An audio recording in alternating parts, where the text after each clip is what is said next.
a Merry Christmas. We wish you a Merry Christmas. We wish you a Merry Christmas. And a dance how we wish you a Merry Christmas. We wish you a Merry Christmas.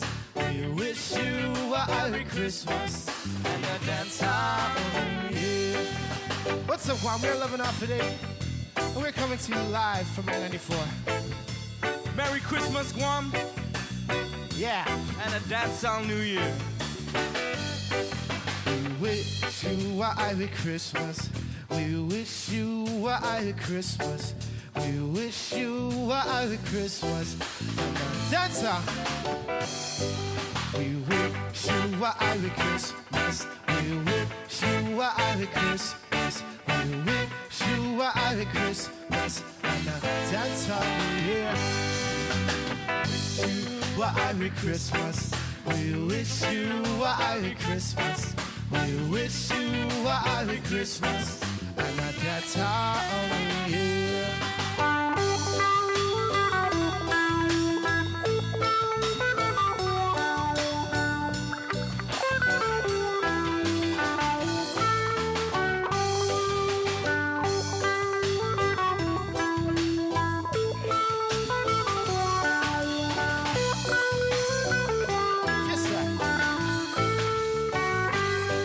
me say Santa, Santa, Santa, Santa. Everyone to call it, they call it Santa's helper. Everyone to call it, they call it Christmas tree.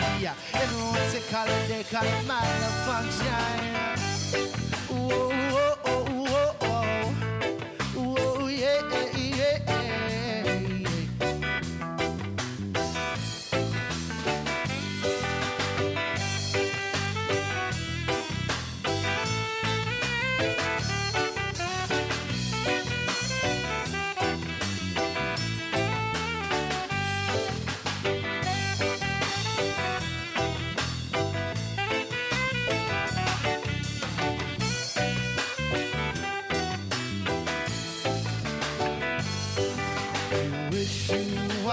Christmas. We wish you a Merry Christmas. We wish you a Merry Christmas. And a dance all New Year. We wish you a Merry Christmas. We wish you a Merry Christmas. We wish you a Merry Christmas. And a dance all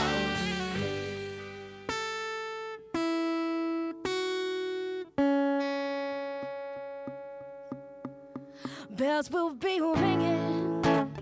They say it's Santa Claus. Oh, what a Christmas to have the blues. My baby's gone. I have no friends to wish me greetings once again. Singing silent night, oh Christmas carols by candlelight. Please come home for Christmas. Please come home for Christmas. If not by Christmas, then New Year's Eve.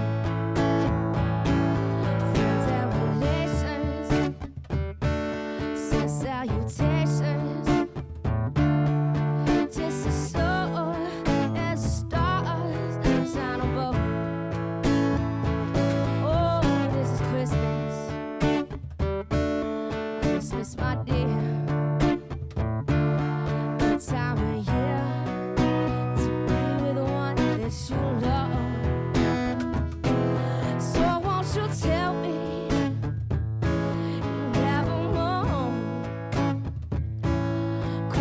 And New Year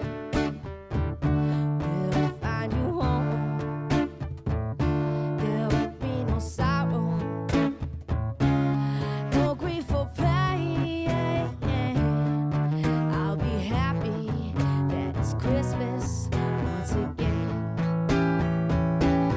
Friends and relations send salutations. Just sign a bow. Oh, this is Christmas. Christmas, my dear. The time of year to be with the one that you love. Oh, won't you tell me nevermore? Christmas and New Year will find you home. There'll be no more sorrow,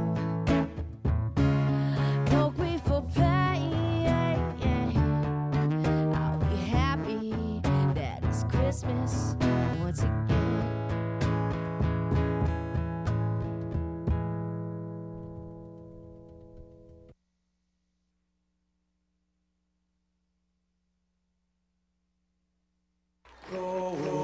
Rosinha uli die sombren zelten maak. Et zo te saluda antes de niga. Radzauds en malak estrezas durante em todo a nogue distância como cupo palo zangiman malak guafi con una sughiairi preba tu la noci nai banderata gaigi pues atan fanni bandera kau esta pagua pumalapa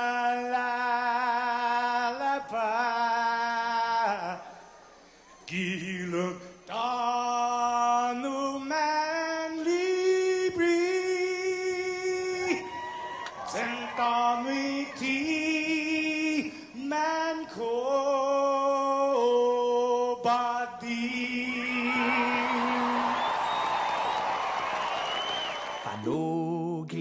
Samoru purita nota kantai matu nyagi todu ilugat parai honra parai gloria abibai la sin parat parai honra parai gloria abibais la sin parat todo e tempo e paz para hita dan gini langit na bendition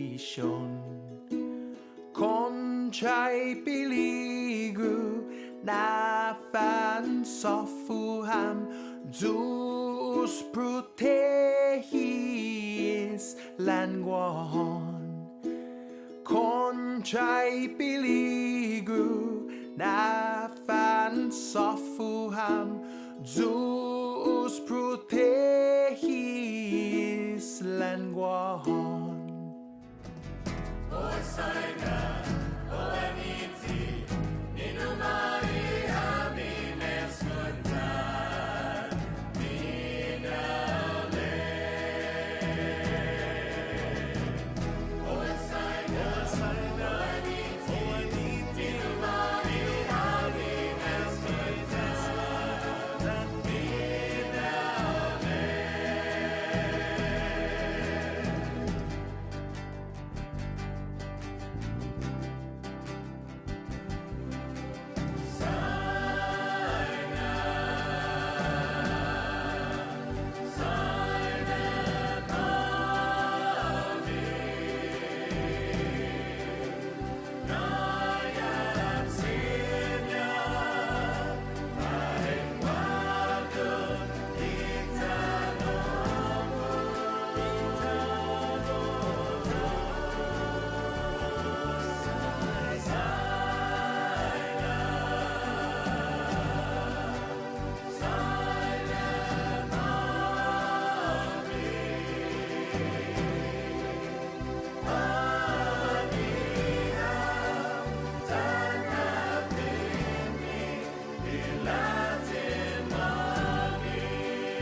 Christmas in the islands. You hear the people say, it's Christmas in the islands, the old Chamorro way.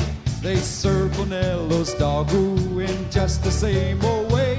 It's fine and good, it's good money, the old Chamorro way. It's fine and good, it's good money, the old Chamorro way. Hey, it's Christmas in the village, you hear the children sing.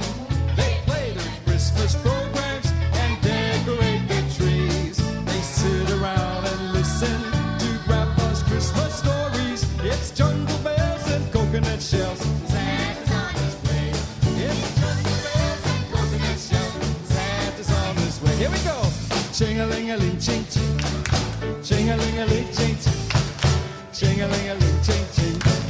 Ching-a-ling-a-ling, ching-ching. Ching-a-ling-a-ling, ching-ching. Ching-a-ling-a-ling, ching-ching.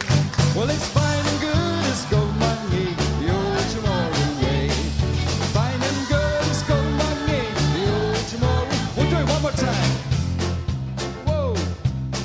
Let's get the audience. Kid, would you like to get the audience to sing Ching-a-ling-a-ling, ching-ching with us? Yeah, that would be fun. Can you do it and help us out? Tell them, okay? Say, come on, all right? Hey, there you go. It goes like this. Ching-a-ling-a-ling, ching-ching. Ching-a-ling-a-ling, ching-ching. Ching-a-ling-a-ling, ching-ching. Ching-a-ling-a-ling, ching-ching. Ching-a-ling-a-ling, ching-ching. Ching-a-ling-a-ling, ching-ching. Well, it's fine and good, it's good money, the old Chamorro way. Well, it's fine and good, it's good money, the old Chamorro. All right, just the audience now. Ready? Here we go. Here we go. Just this side, all right? Ready, go. 1, 2, 1, 2, 3.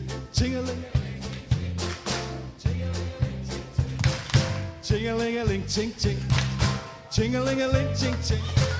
Ching-a-ling-a-ling, ching-ching. Ching-a-ling-a-ling, ching-ching. Well, it's fine and good, it's good money, the old Chamorro way. Hey, very good. Give them a nice warm hand. Yeah. All right, this side. Ching-a-ling-a-ling, ching-ching.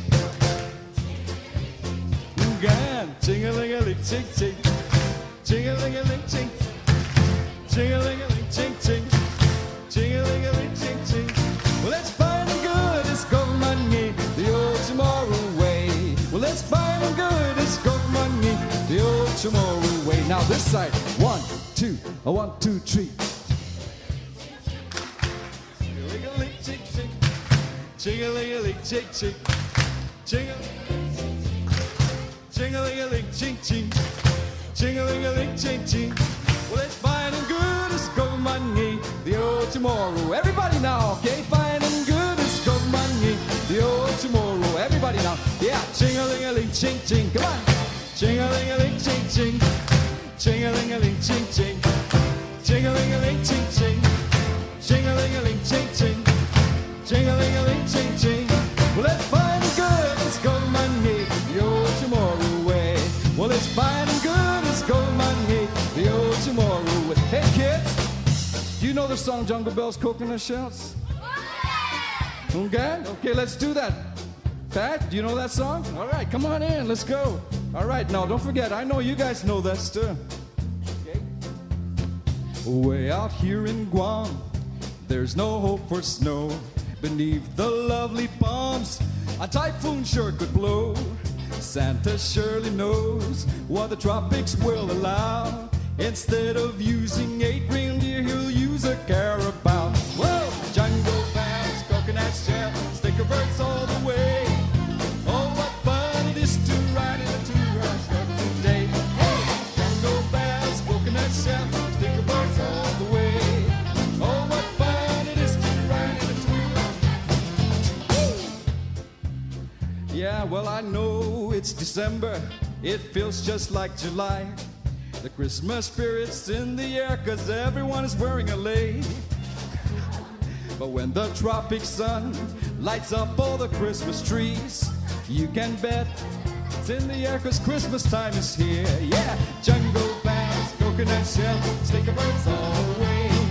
Oh, what fun it is to ride in a two-horse today.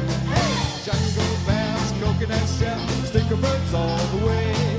Oh, what fun it is to ride in a Carabao truck today. Hey, thank Thank you, guys. You were great. Shall we ask them to sing along with us? Since it's going to be on TV, and they might as well see themselves singing it. Okay, everybody now, you know that. 1, 2, 1, 2, 3. Jungle bells, coconut shells, sticker birds all the way. Oh, what fun it is to ride in a wire rock boat today. Jungle bells, coconut shells, sticker birds all the way. Oh, what fun it is to ride in a caravan boat today. Thank you. Give yourselves a nice warm hand. Thank you. Woo! All right, here we go. Let's end it up here now. 1, 2, 3, say ching-a-ling-a-ling, ching-ching.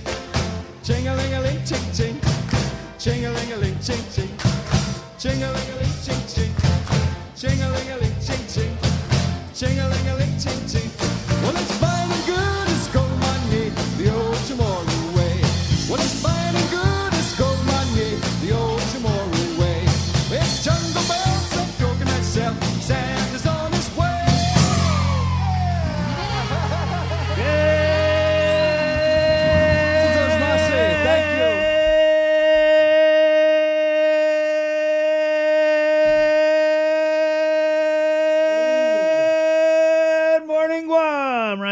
What a beautiful Wednesday. Oh, look at those sky. Oh, my God. Look at the sky on Pink and orange and yellow and clouds. Wow. Look at that. Let me pop up my Facebook Live. Guys, we're on Facebook Live, KUAM News, Facebook. Oh, wow. Holy. What? In Harmon? That looks so good. Wow. Let that sink in a minute, guys. I said this yesterday. Let's just go do the show outside. Let's go. I'm down.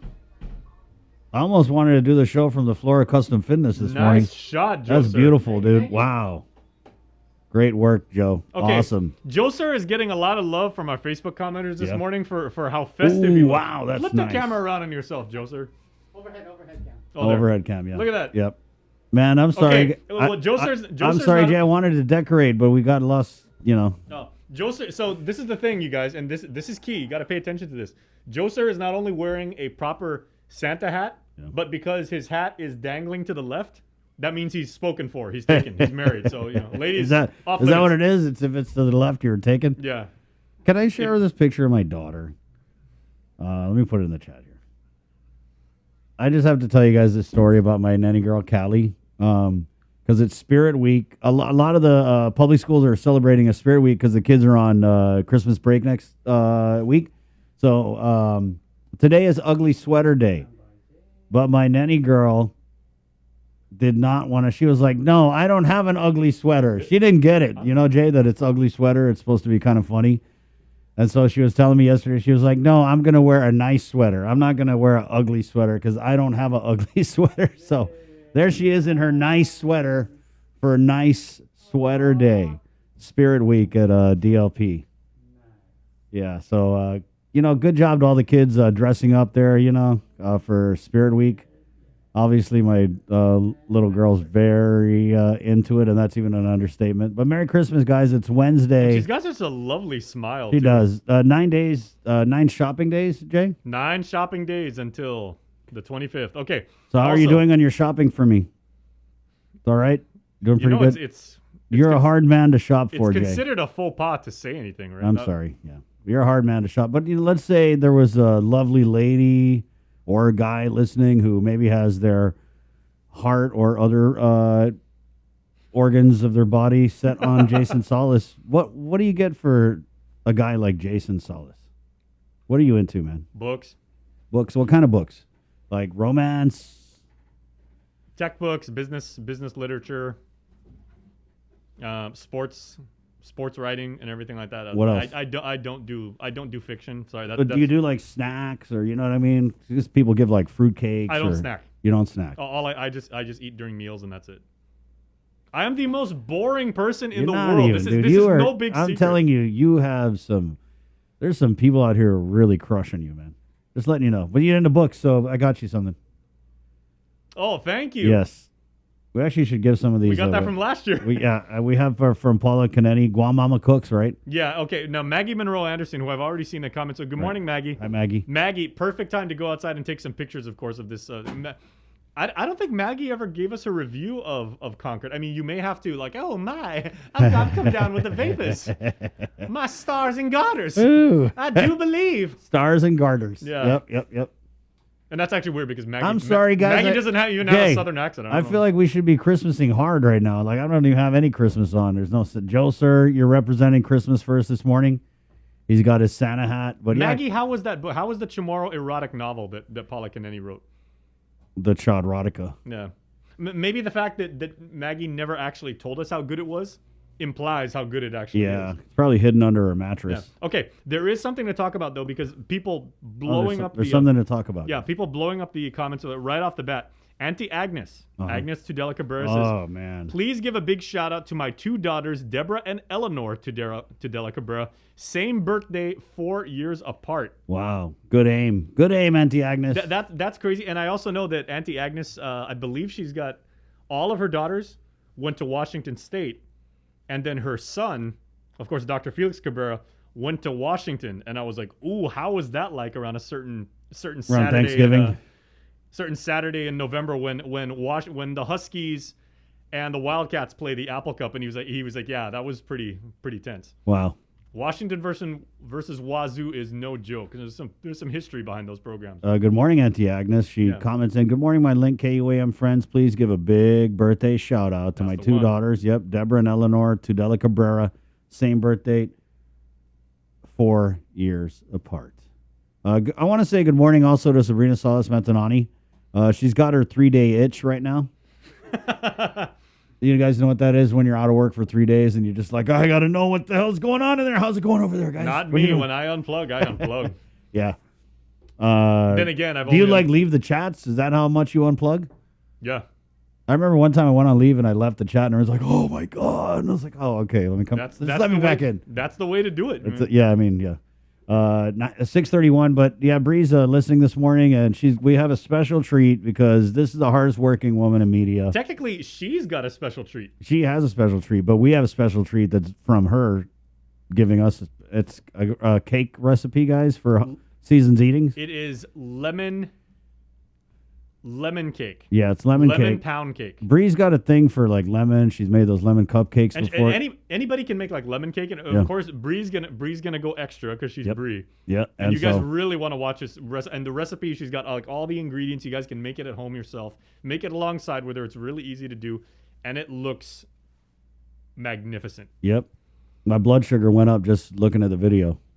Oh, by the way, okay, you mentioned, I would normally not say this, but you've kind of hinted at it like all this week. You've got your big appointment this morning, right? Are you serious? Yeah. So anyway, guys. No, you've been putting it on your Instagram story all morning. I don't want to like bring it on here on the show, but yeah, okay, so. Chris is over here. Chris is here in the morning. He's like, hey, Chris, we got to start the show. Hey, my A1C level. Hey, what's up, Instagram? But you have been very forthright about it. Well, because we've got a lot of diabetes. I mean, it's so huge, right? So anyway, I went to the doctor about a little over 3 months ago, and they did my A1C. And you know what's crazy is like, of course, diabetes runs in my family. My grandma had diabetes. She died from it. You know what I mean? Her last few months, she had her leg amputated. So it's there. But then on the other side, we also have like, it's crazy because on my grandma's side, we got the diabetes. On my grandpa's side, there's like stroke, hypertension. I feel like I'm living life in a minefield. So anyway, I went to the doctor about 3 months ago, and they took my blood sugar, and I never even worried about my blood sugar or diabetes. I don't know why. I just never even thought about it. But wow, it was like 7.0, which is actually diabetic. But my doctor said, hey, I'm going to give you a chance to just exercise. He goes, yeah, just get exercise, cut your rice in half and you should be good. You know what I mean? You'll be on the way to walking back this diabetes. And of course I could have just done it halfway, but I didn't want to. I was like, you know what? If I'm going to do this thing, I'm just going to like go gun it. You know what I mean? Full bore, just gun it. So 3 months ago, I was going to the gym 3 days a week. Now I'm going 5 days a week. I've completely eliminated rice and most of the diabetic triggers. I treat myself to like a little snack, during the week. But I eat what I want. I eat what I want for lunch because I work out like pretty much every day, right? So I I lost 20 pounds. My blood sugar reading yesterday, fasting, was kind of normal. So I'm feeling really good, but at the same time, I'm also anxious because when you look at like reversing diabetes naturally, like every article says, oh, it could take years, or you know what I mean? And here I am, you know, busting my ass for 3 months thinking I'm going to go in there. They're going to be like, hallelujah, you're cured. But you never know because the A1C is an average of your blood sugar for the last 3 months. So even though I've been working hard, what I'm worried about is I'm going to go into that appointment and they're going to be like, oh, yeah, your A1C went down 0.00001. Right, yeah, and then I'm going to be like, oh, God. But you know what? Even though you may have a somewhat high concentration of sugar running through your blood, you've also got Chamorro blood running through your veins, so that means you're not afraid of hard work. Yeah. So if it takes years, you're going to do years. Yeah. If it takes weeks, you're going to do weeks. Yeah, but you know, in my mind... You're already 3 months I in know, and you've proven I know, you can do that. But so, you know, it's like, congratulations. you know... I'm proud of you, bro. Thank you, man. I appreciate it. Everybody, hey, Link oh, fam. Gosh. Come on. Let's get the applause emoji going for Thank Chris. you. Man, All right. hey, Okay, no, come you know on. what? No. But I don't want to feel like no. That's But Jay, it's a conscious choice, Yeah. and you have to make the. but how commitment, did I you have get to do here? work. I got That's here. commendable. Yeah, but I got here by stuffing my freaking face. That's it. That's the reality. I'm like, I'm not a hero. I just got fat, and now I'm finally doing something about it. That's it. There you know go. what I mean? The people who really need to be celebrated are those people out there who just live this way all the time. You know what I mean? Like, let's go celebrate them because it's hard, bro, to work on it all the time. Can you imagine? It sucks. They're probably not happy, but they need to be commended because they're like living this life. And if you look at all the so-called healthy people in the community, what do? Like every moment of their life is spent trying to get other people to be healthy. Mm-hmm. You know what I mean? And so they're the ones that need to be like lifted up. I mean, not me, who I just stuffed my face and, you know, I gained all this weight and then was like, oh my God, you got diabetes. Of course I had diabetes. I was eating like rice all the time. You know what I mean? You know what's actually crazy is, and I share this story every so often, not with everybody though, but when my dad was first diagnosed with diabetes, like a long time ago, they told him and they said, you know, because of your medical condition, we really need you to adopt a healthier way of life and you really need to change your eating habits and what you eat and how often you eat and how much you eat. So they're like, you really got to go for a lot of salad, a lot of organic stuff and everything like that. So, you know, my dad growing up on ham hocks and beans and crispy pata and like, big you know, change. And Tigo Chamorro, you know, diet, right?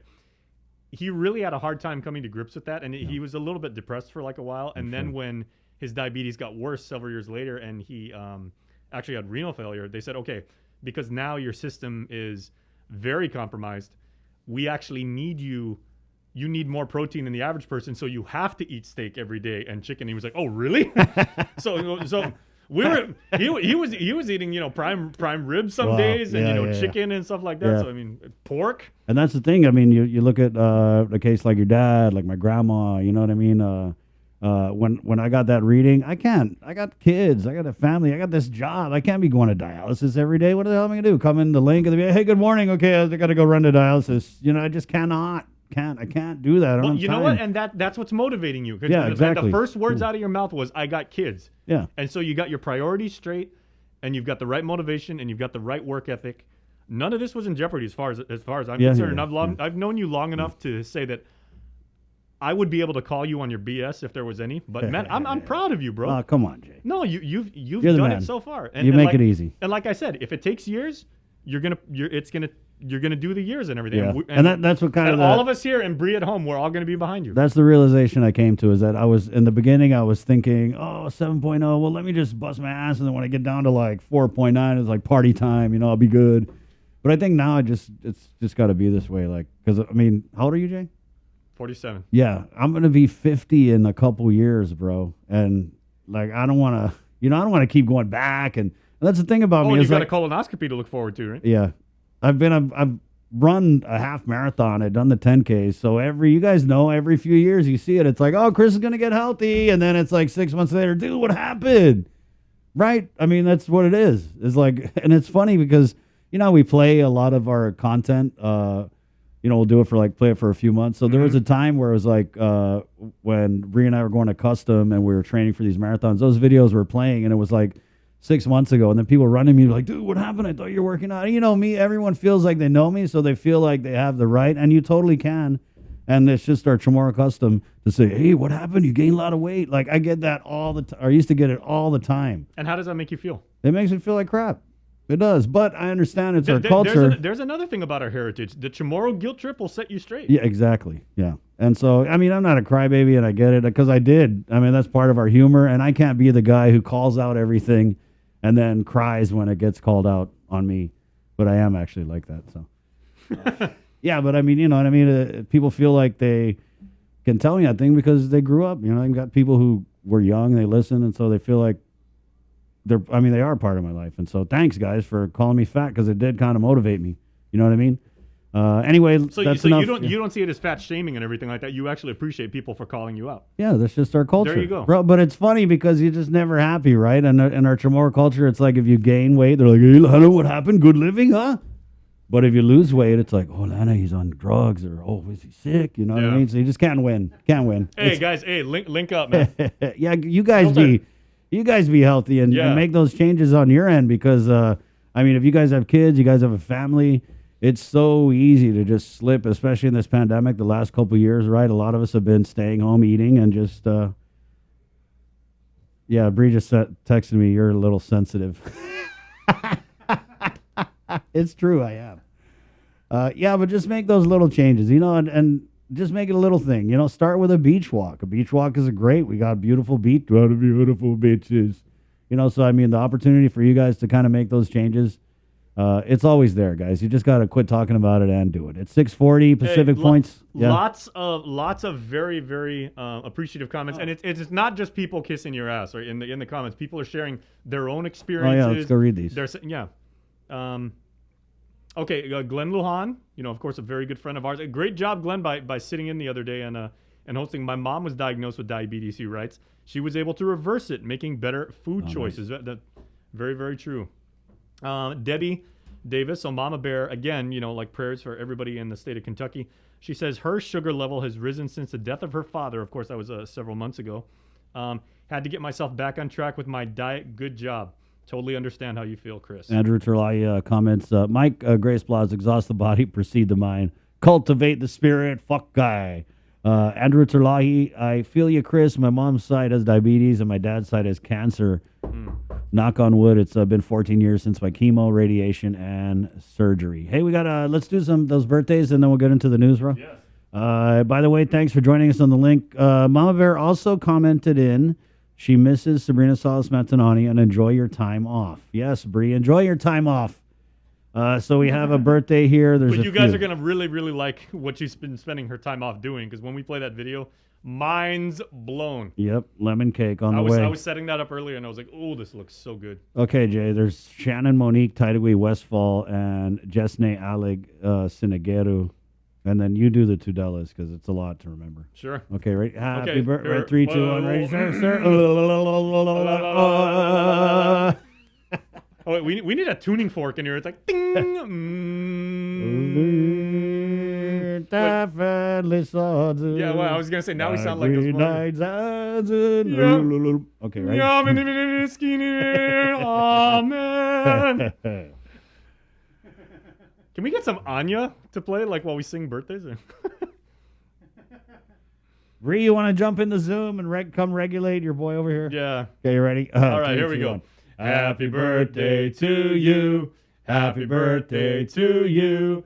Happy birthday, dear Shannon Monique Tideway Westfall and Jesne Alex Sinigero. And also Deborah and Eleanor Tudela Cabrera, born on the same day, 4 years apart. And everyone else whose birthday it is today, too. Happy birthday to you. May the dear Lord bless you. May the dear Lord bless you.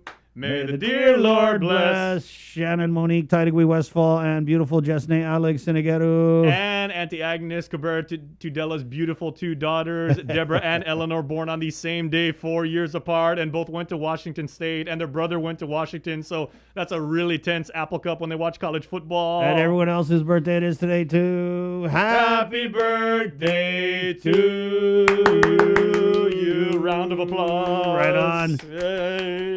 And it's 6:43. That's how we do it here on the link, and everybody. You know, we could just do this show, and it could be 4 dorks sitting in a room talking. Actually, 3 dorks talking, because this one never talks, right? Oh, wow. But because of you guys, you know, we are nothing without you guys, and that's why we call you guys the link We fam. are nothing Anyway, it's 6:43, guys. Hey, but we just want we want to send our happy holidays to all of you guys. Right and on, everything, Jay. because you guys are as much a part of the show as we are, and everything, Amen, and we could my not friend. do this without you guys. Hallelujah. Thank you, guys. It's brought to you by Pacific Points, Cowboy Enterprises, ITN and Jack in the Box. Let's go ahead and get into the news at 6:43 with the very latest for the on leave, Sabrina Salas Matanani, Jason Salas. Good morning, my friend. All right, good morning, and we are, tell you what, we're going to go right back to the newsroom where our Hannah Devonzo is standing by, and she has the day's updates happening all the way around the island. Here are your morning headlines. This news update is brought to you by Pacific Points. Do more, get more. Hafa and good morning, everyone. I'm Hannah Devonzo with your headlines here on The Link. Governor Leon Guerrero is back from a National Governors Association summit on how best to spend their respective allocations from the massive $1.2 trillion infrastructure improvement law. Guam will be getting nearly $200 million federal dollars to shore up some of our crumbling public roadways.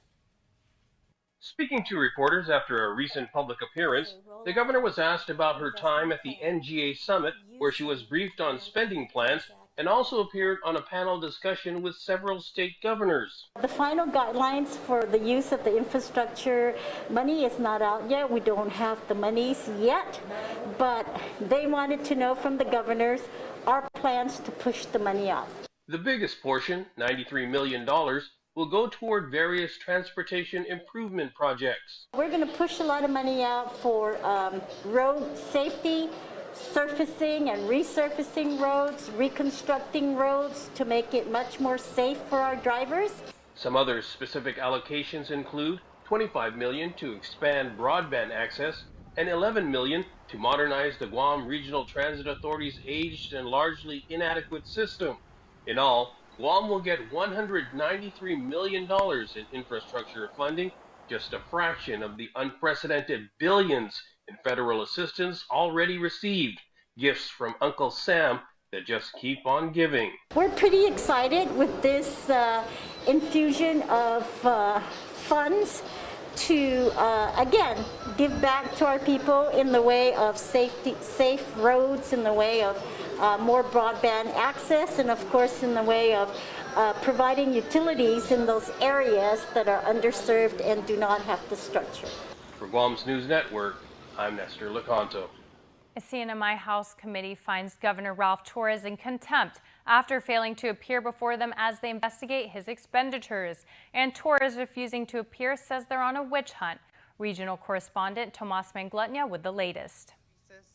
All 7 members voted to hold Governor Ralph D. Leon Guerrero Torres in contempt of a lawfully served subpoena on himself. The House committee investigating the governor taking action for his no-show last Friday. The governor this morning made clear he isn't backing down. Their agenda is simple. The House JGO committee wants to impeach a governor. A governor who was elected by the people. But who do they not like? I will not be attending the House JGO committee hearing because the executive branch is a separate and equal branch of government under the Commonwealth Constitution and must be treated equally to the legislative branch. Torres taking to Facebook in a series of videos explaining his side of the story, while it appears both sides have had enough. If the governor had come in to testify under oath today, we would have asked him to explain his actions. We would have asked him to explain his spending of public funds. We would have asked him to address what appears to be a pattern of wasteful and extravagant abuse of government resources. Chair Selena Babauta says the decision did not come lightly. For months, Governor Torres has been longing, yearning to clear his name. But when the time came to feature his testimony, he was a no-show. He rejected being put under oath to provide any explanation or responses to the JGO inquiries. This was his opportunity, and he blew it. Now, a potential legal battle between the 2 branches of government hangs in the balance. I do this to protect not only the rights as governor, but to protect the institution of governor under the Constitution, and thus protect future governors from arbitrary overreach by future legislatures. Tomas Manglotnya for KUAM News on Saipan. Navy officials are not officially confirming it yet, but Guam should expect a big ship to arrive in port next week, just in time for the holidays. Thousands of military personnel are expected to be given shore leave, and while they'll be spending their Christmas away from home, support organizations such as USO are planning to make it welcoming as possible. Executive Director Leigh Graham. A very important time of the year, and we start first and foremost with those standing the watch, so to speak, so that all of us can enjoy the freedom of why we celebrate the holidays. If we have a large port visit that's incoming or a large group of deployers, then USO will be there to make sure that the holiday spirit is felt.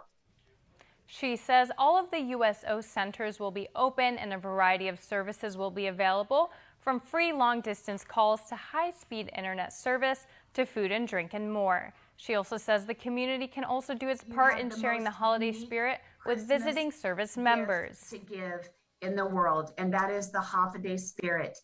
No service member or family member leaves Guam who has received the holiday spirit that doesn't remember it as the most welcoming place in the world. So your hospitality, your warm holiday, your welcome to Guam and Feliz Pascua is the greatest thing that you can give. So please give it. The Chamber of Commerce has also been notified and has let members know of the possible port visit. We'll also pass on more details as they become available. That's it for now. We'll see you tonight for KUAM's News Primetime. This news update is brought to you by Pacific Points. Do more, get more.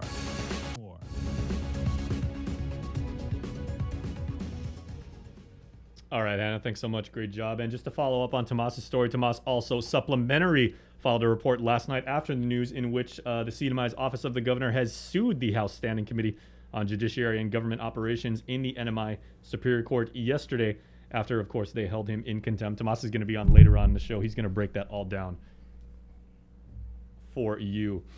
Members of the Guam National Guard, in other news, headed down south to the village of Malesu, where in uniform they donned their Santa gear and presented kids with toys, candy canes, and inspired them to be the very best. More than 5 boxes of stuffed toys arrived at Mauricio Elementary, and members of the Guam Guard made sure each student received one, along with a delicious candy cane. Major General Esther Agigi. And to see the students out here where I used to stand and where I used to go to class, I tell you, it's quite humbling and inspiring. Being here with the future of our island, the future of our nation, I think this is the antidote for the COVID-19. If we could just learn from the students on how to be humble and how to see the world through a child's eyes, I think our problems will be so much more minimized. And I think every now and then we all have to take a knee and step away from solving world's problems. And you know what? I think the answer is right here. Command Sergeant Major Celso Leonen gave his thoughts on making the children happy. It is very, very heartwarming spreading the Christmas cheer to our children down here at Malesu. It's something that we haven't done for quite some time. And as I said in my speech before, there's 2 things that my parents always taught me during the Christmas holidays, is tradition and love. And definitely the traditions have been practiced here in the village of Malesu, and of course, the spread of love and cheer during this Christmas holidays. Mauricio Elementary Principal Erica Cepeda expressed her thanks. Yes, I'd like to take this opportunity to thank the Guam Army National Guard, our Adjutant General from Mauricio, Esther Agigi, and our Command Sergeant Major Leonen, for the opportunity to, bring some Christmas cheer down to our students in the South from Mauricio and Pneumatic. And despite masks, you could tell that smiles were all on the faces of students, teachers, and Guard members. The Mauricio Elementary School has been the Guam Army National Guard's adopted school for over 10 years. Reporting for Guam's News Network, I'm Daniel Perez. All right, thanks so much, Daniel. We have an interesting story for you next, filed by our very own Joan Uggencharfer. Says travel nurses are registered nurses, who you may know, who work in short-term roles at hospitals, clinics, and other healthcare facilities around the world. Now, believe it or not, there are many travel nurses right here on your island home, and one of those nurses sat down with Joan to answer the question, why Guam? When's the next time I'm going to be able to live, work, and play in Guam at a time in my life that allows for that? Let alone I'm here with one of my best friends, so when are our paths going to cross? And it works out time-wise for her, it works out time-wise for me. So, I mean, it's beautiful. I loved being in Hawaii. I loved being on island time and just kind of on your days off going to the beach and doing nothing, just sitting there, you know. That's people's vacations for a week, to do that and to be able to like live that life for as long as they'll let me. Why not? You know? That's the response Tori Capriocio had when family and friends asked her why she decided to fly halfway around the world to temporarily work at the island's only public hospital. Capriocio, who has been a registered nurse for about 7 years, explains what made her decide to get into such a field. I have always really just been interested in like helping people and the medical industry. I'm very like science and fact-based. For the past 2 years, the girl from upstate New York has been a travel nurse. The love of travel and exploring instilled in her by her family. Her first assignment was in Asheville, North Carolina. And then at the peak of the COVID-19 pandemic, she was assigned to a White Plains hospital just outside of New York City. I had some pretty bad anxiety and like mental health issues after that kind of messed me up a little bit. So I wanted to go somewhere new for the summer after that assignment, but still be close enough to home, to my people. So I went to Connecticut, which was only like 4 hours away from my home in Syracuse. And then I took an assignment in Syracuse as a travel nurse for like the Christmas season, so I could be home last Christmas. And then I went to Hawaii. I went to the Big Island for 4.5 months this winter in the beginning of the year. Then I went to Alaska for the summer, and here I am for the winter. She arrived on Guam the day after Thanksgiving and is here till the end of February of next year, working in the intensive care unit at the Guam Memorial Hospital. And just like with any job, there are bad parts that come with it. We are seeing people truly at the worst of the worst, and us being at the bedside all day, every day, we can see like, okay, this is not going to end favorably. However, if you kind of take a step back and you remember that that's not just a person in a bed, like that's someone, helping someone to be able to also take a step back as their family member and be like, look, I know that this is an impossible situation. This is not great for anyone, but like what do you really think we should be doing here? So I think dealing with difficulty and impending loss with family that can't always see very clearly because it's their loved one, that's their person, you know. So I think that's very challenging. But there are also good parts, seeing people progress, succeed, and being discharged. It's absolutely remarkable to be able to be there and see the success and see people go from the worst of the worst to have a little hope and a little bit of faith. You can follow her adventures on Instagram at Travel Nurse Tori. Reporting for Guam's News Network, I'm Joan Uggencharfer. All right, thanks so much, Joan. By the way, we posted this story, of course, as a standalone story last night on our Facebook timeline.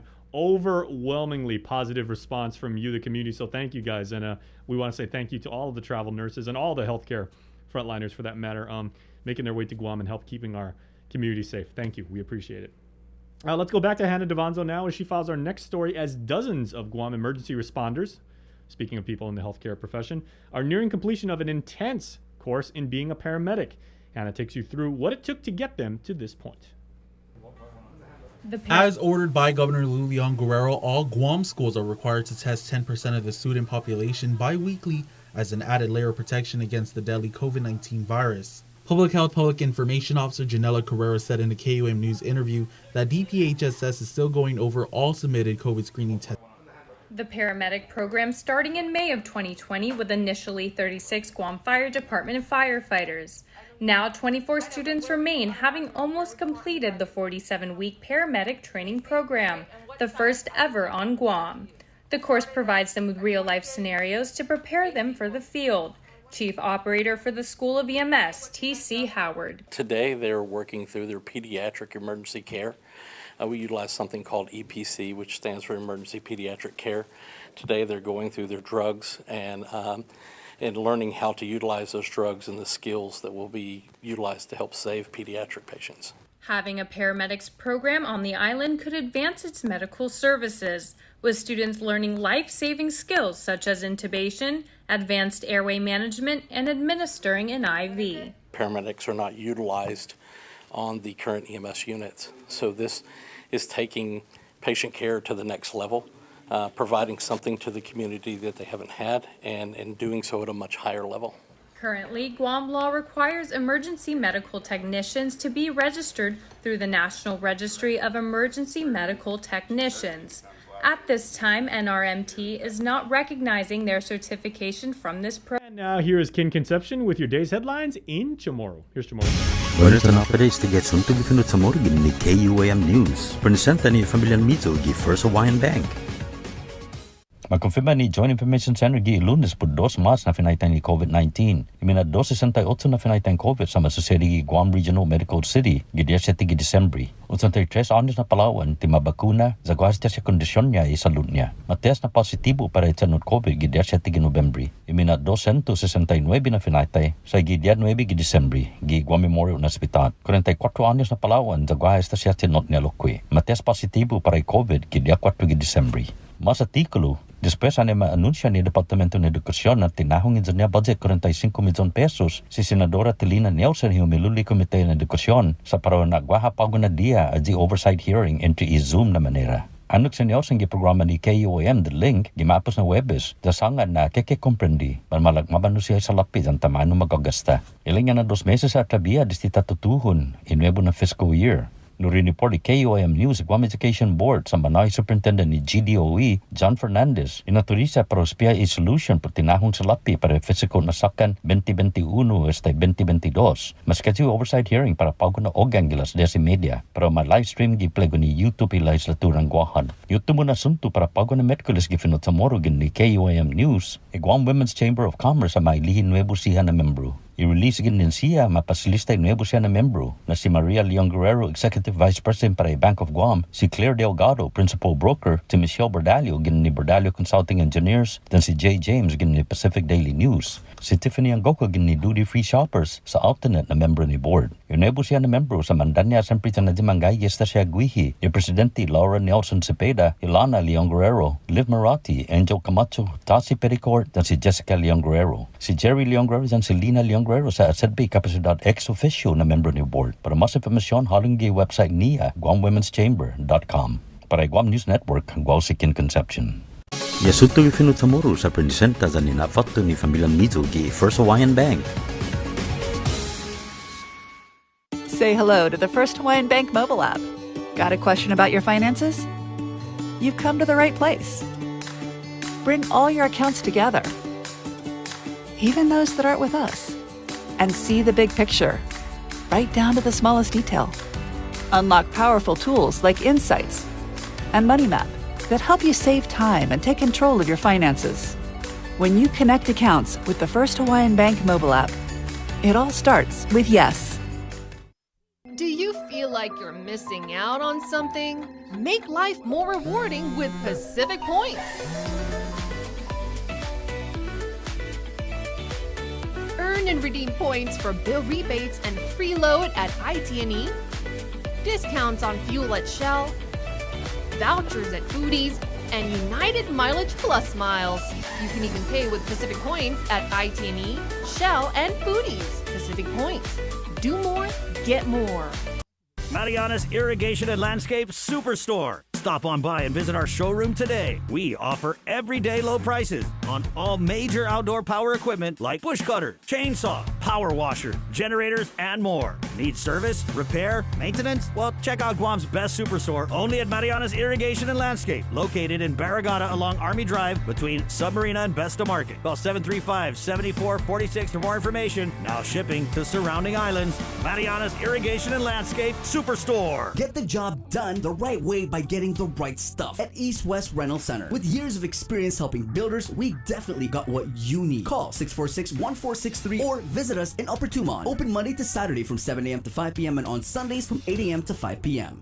The relationship between Guam and Manila, Philippines is undeniable as we share similar cultural traditions, history, and heritage. With generations of Filipinos calling Guam home, KUAM presents a monthly look at the capital city, featuring in-depth and engaging interviews on everything from medical tourism to new business and government leaders. Veteran newscaster Nestor Lecanto delivers Beyond Our Borders. This special program is brought to you by KFC.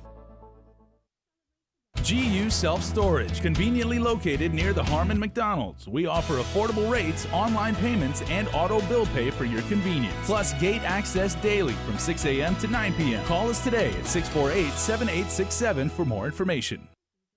Half a day. This is Governor Lou Leon Guerrero. If you're struggling to pay rent and utilities because of the pandemic, your government can help. Our Emergency Rental Assistance Program provides direct relief to you. To date, over $6.9 million has helped over 1,500 households. Apply online at eoa.guam.gov or call the Department of Administration's Emergency Rental Assistance Program at 671-638-4518 or 19. Let's get merry during the most wonderful time of the year by making spirits bright. KUAM Communications and Coast 360 want to highlight your decorations and lights by flooding the social media pages of KUAM with your videos and photos. Finish your holiday setup, snap a few shots or video of your delightful display, and send it to us through social media or email them to promotions@KUAM.com. Check out our posts every Friday or tune in to KUAM News Weekend Edition for a special montage of the submissions certain to be making spirits bright with every broadcast. Warmest holiday wishes from KUAM Communications and Coast 360 Federal Credit Union. Together, we thrive. Coors Light presents Uproar, the Sleigh Game Edition, Saturday, December 18th at Custom Fitness to compete head-to-head to determine who's the fittest. Visit guamtime.net. To purchase tickets for $15, visit us online. Special thanks to KUAM Communications, Boca Box, Custom Fitness, Kill Cliff, Cherry Media Vision, ERC, and A-Tech Construction. Proceeds to benefit the Guam Volleyball Federation. The Novena to the Christ Child, a podcast series on KUAM Communication, a local Christmas tradition reimagined with all 9 days available on demand on the KUAM Podcast Network, beginning December 6th and streaming on all our digital media platforms, as well as nightly at 7 p.m. on Isla Digital Radio.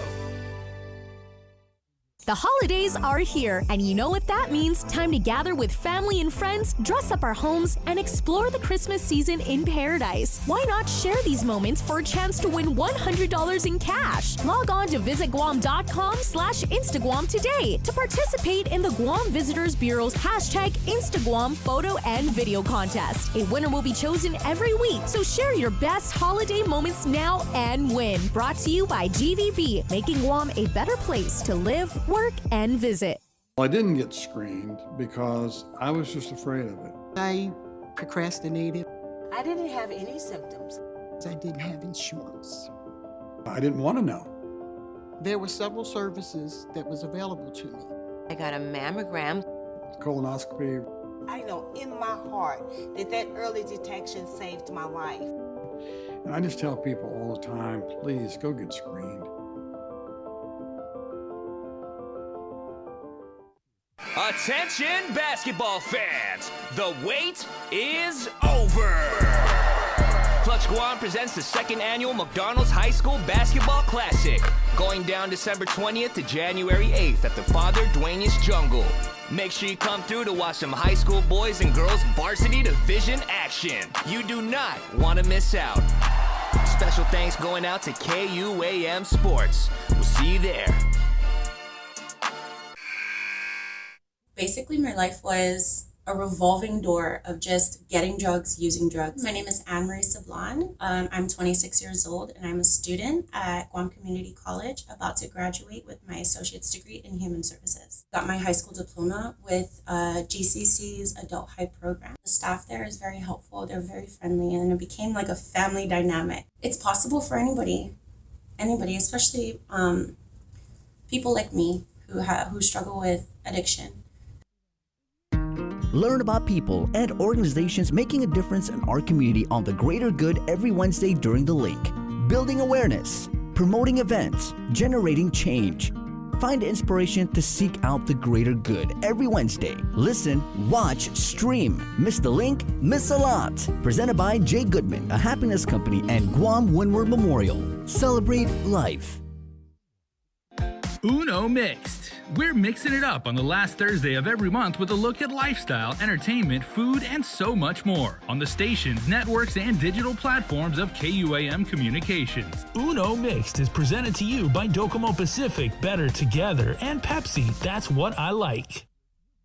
Catch Sports Link on the KUAM News Morning Show, The Link, every Friday for the latest sports news, game schedules, athlete profiles, and more. Sports Link airs every Friday across the multi-platforms of KUAM. Tune in to the broadcast on Breeze 93.9 FM, on KUAM TV 11, live stream through the KUAM News Facebook page, or view highlights on YouTube, KUAM News Facebook, and Instagram page. Sports Link is brought to you by Mariana's Irrigation and Landscape. The world of television is more exciting than ever. Don't miss a minute of special presentations from NBC on KUAM TV 8 or from CBS on KUAM TV 11. Every month, we'll bring you the fun and excitement of award shows and red carpet moments, special series presentation, and other great network programs. Brought to you locally by King's Restaurant, Ruby Tuesday Guam, and Docomo Pacific, giving you more reasons to tune in and turn on. Fall in love with TV again with the best from KUAM Communications.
Punto Primo Eddie Boy Faji with the classic. This will live forever. The Chamorro Christmas melody, like we say. Good morning, good morning, good morning. The Link, Pacific Points, Cabo Enterprises, ITN, and Jack in the Box. Coming up, we're going to talk about this oversight hearing at the Guam Memorial Hospital. Because I know you guys were at work. Man, you missed it. That was like, whew. Pretty interesting. I don't know, but hopefully they'll get the Xerox repairman over there at the hospital today. There's apparently a problem with their Xerox machine. I don't know. But it's coming up here. Good morning. 712, Senator Jim Moylan, Republican, joins us here in the KUAM News Link Zoom room. I like what you said here, Senator. This song reminds you of Bunelis Dogu? Yes. With the syrup, not the melted sugar. Yeah, where your fingers get all sticky for quite some time after. You know, if you're a real man, you'll raw dog that Bunelis Dogu. No syrup, no sugar water, no nothing. You ever done that? That's true. You take it right out of the hot frying pan and got the crispy on the outside. Yeah. That's it. Your nose is inhaling it too because the smell is just so delicious as well. You get all your taste buds going there. Got to check. Your senses are excited. Got to check Chief Ignacio. I wonder if he's making a Bunelis Dogu batter this year. Yeah. There's a certain way you squeeze it out of your hand into that hot oil. You know, you had to have that right. I did a training with Auntie Nati of Hagatnia Heights. This just looks funny. Taken out of context. Don't. What the hell are you doing? Yeah. It's a squeeze move, Jay. It's a squeeze move. There you go. It's part of my cross fitness. Yeah, so you get the Bunelis Dogu batter, and then you basically squeeze it, and it comes out like that. That's what we're mimicking here. guys. That's right. You got to do it with your hand, though. I mean, I seen some people try and do it with a spoon, but when I made the vanilla dogger boy, it is. I mean, I'm already a messy cook, but I was like, it was messy. Yeah, that's the outside kitchen. That's the best one for that. Definitely. Let it drip on the ground. 7:13. Yeah. So you guys are. It's an 8 o'clock session today, right? We come in this morning. Yesterday, we received our engrossed versions of our bills. Any typos? To review. Any typos? Did you see any typos? Yeah. Well, I looked at the two bills I have. One for Guam Police Department saying, hey, don't bring your weapon into the police department if you're walking in to make a complaint. And the other one was regarding the extension of the special qualifying certificate for the hotel continuation of the expansion and growth. And reviewed any changes on that, and that both look good. So we should be starting at 8 o'clock to make that vote on several bills there. Because at 2 p.m. we also had the state funeral for the late Judge Benson there. Okay, so yours are the don't bring your gun into the Guam Police Department bill. That kind of seems like a no-brainer, right? That have the votes? Yes, I'm sure we do. And that's something the police officers brought it to our office for attention. Currently on the law books there, you can't come in with your weapon into the Department of Education or into Judiciary of Guam. Even the Congress building, you can't walk in with your licensed weapon. But the police department, somehow they got left out of the circle there.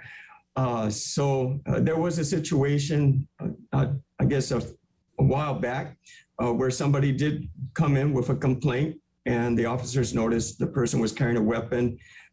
They were told to secure it in their vehicle. I believe they did, but there was a little bit of confrontation there, saying, under what law can you say I can't bring my weapon in here? Wow. So the person understood. So that's the backstory for this legislation, Senator? I'm sorry? That's the backstory for this legislation? Yeah. Yes. So basically, don't bring your weapon into it's secured in your vehicle, right? And then after you come out of the police department, of course, you can have your weapon based on your license there. So that's one of the bills. And then the other one was regarding the extension of the special qualifying certificate for these hotel rooms. Back in 2014, we were looking at adding 1,600 rooms to get up to the goal of the Guam Visitors Bureau 2020 vision of 10,000 hotel rooms on Guam. And it started out, but then we were hit with the H-2B situation where under the current federal government control under Biden's administration, things kind of changed and we weren't getting in those H-2B workers. These are slowly coming back now. But then we also were hit with the COVID. So an extension was granted for that initial law, but that runs out on December 31st. So we included that, got that on the floor, and we have enough co-sponsors to move this bill forward. So the industry is wanting this to happen. GVB is wanting this to happen too. We have a global competition now with pandemic coming, kind of closing up there, but the tourists will be coming back. But globally, everybody is excited to get the tourists coming back into their home, right? So we need to compete with these other locations, right? Taiwan, Singapore, Japan, they're all competing for these new construction of hotel rooms. So Guam wants to be part of that so we can become, again, what we were once before at those high numbers. It's going to take some time, but this new extension extends it for up to 10 years or reaching that goal of 1,600. The one hotel that was able to get started from the original special QC was Sabaki Towers, and we were able to have new employment there. And they're slowly building up their numbers. But we see how, especially our local folks here, our residents on Guam are also enjoying that hotel amenities too. Beautiful swimming pool, nice restaurants. Yeah. And have you been to the I haven't been to the Subaki yet. Have you? Okay. It's a beautiful, the location, the view is very nice. Very welcoming. Service is great too. I heard there's one great restaurant on top that I I have not been to either. So hopefully they have some nice New Year's celebration up there too. So that'd be great.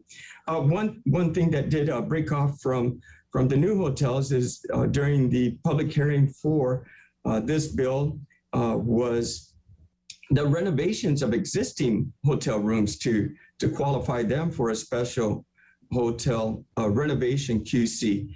So that was introduced, and we're hoping for an early public hearing for that so we can get that going as well, especially since the down period in tourism, and we need to upgrade our facilities.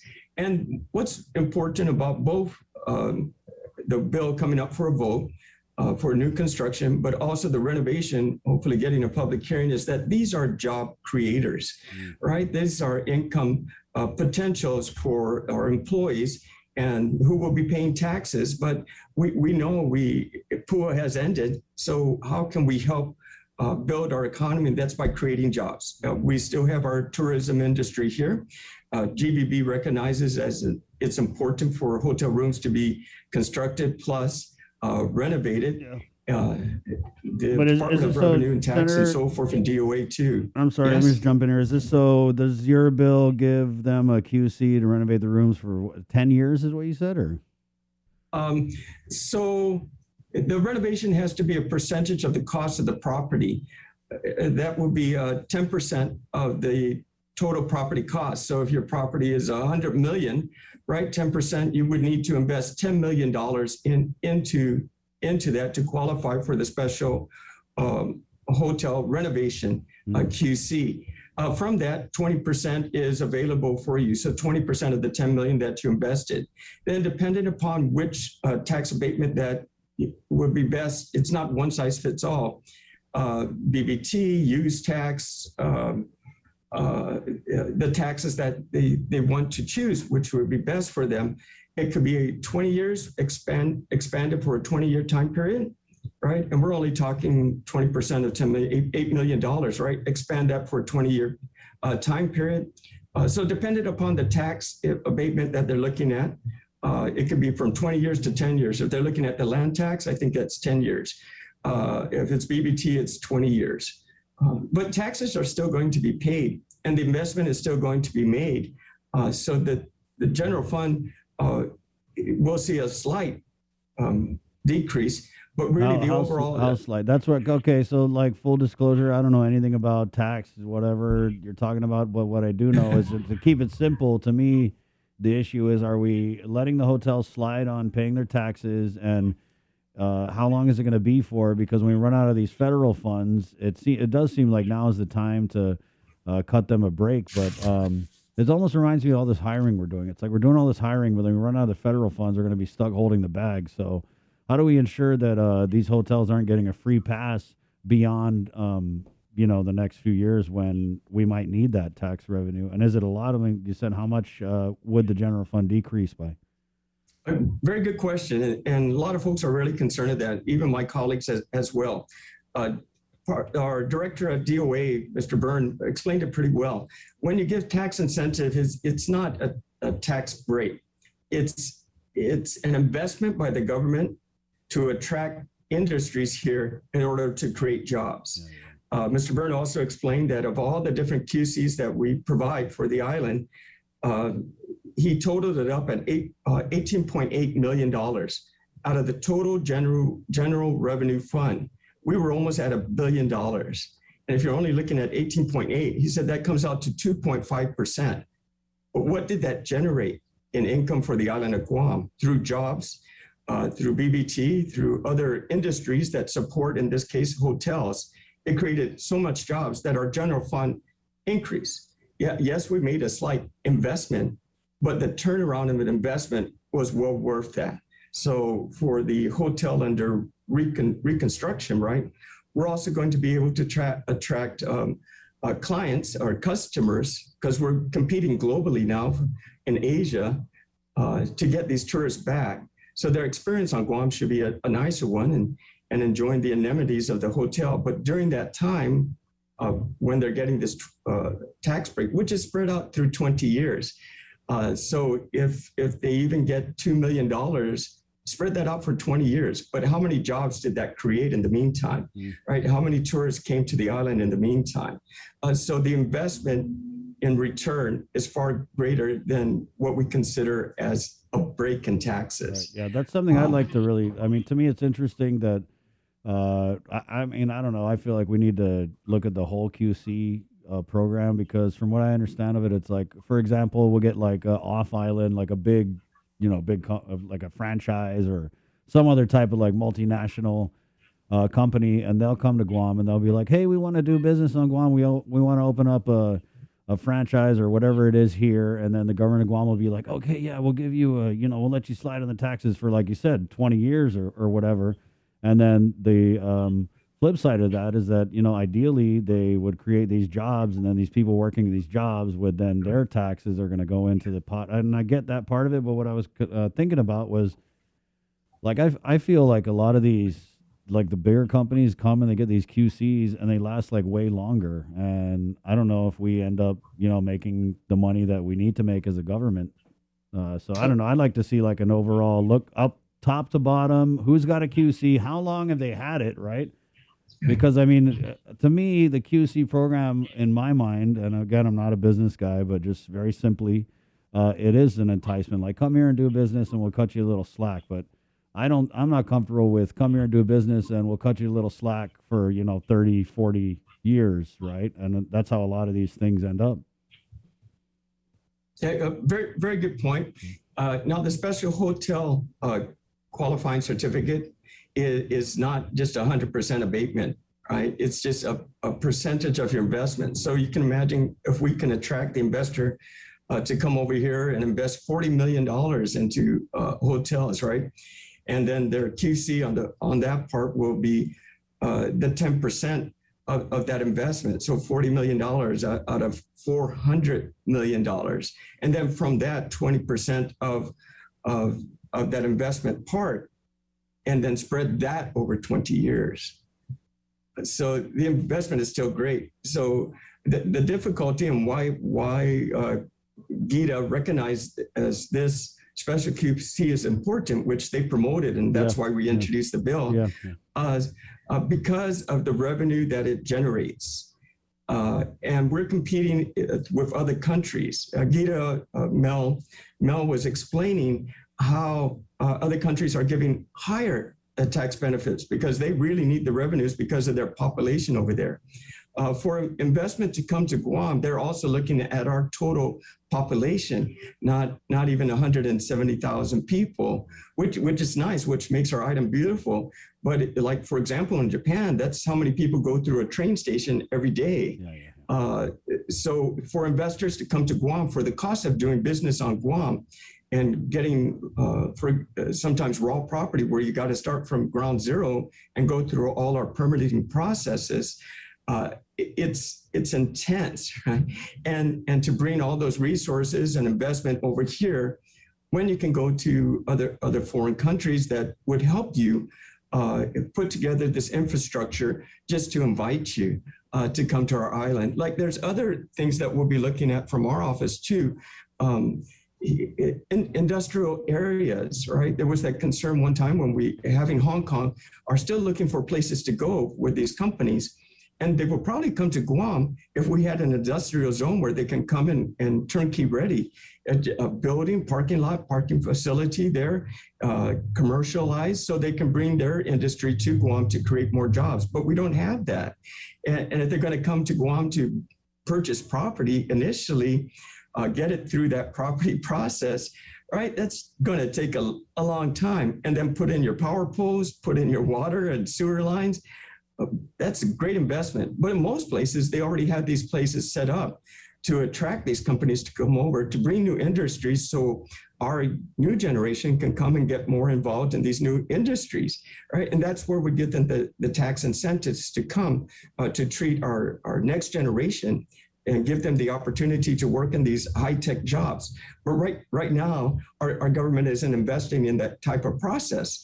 And it would be ideal to we have it down in a commercial port area, right? When we can bring in these raw materials and manufacture it here from the Asia side in Guam with our trained local employees who are certified, whether it be pharmaceutical, whether it be digital, right, computer-based chips and stuff, and or telecommunications, where we're getting all this money now from the federal government for that. We could possibly use some of that money to build these facilities to say, hey, come to Guam. We want to give you an incentive. We have this facility set up. It's shelled, but you can fix it up any type you want in there to meet your needs. And they can come. They can start with a small employees, maybe 10 employees, but they may want to expand on Guam. So we need to attract, just like with the hotel industry too. And like what Director Burm was saying, it's an investment to create jobs. And we're looking for certain types, right? We don't want any type of investment here, which will pass and it has to be approved by our Guam Economic and Development Authority. And of course, it's the vision of whoever the governor is, right? At this time. Yeah. So that's what we're hoping to do, especially with this QC, since we have the tourist industry and they're wanting to come back. Thank you, Senator. Appreciate the explanation. And I know you got session at 8, so good luck. Yes. Thank you. All right. Thank you very there much. You go. Senator Jim Moylan.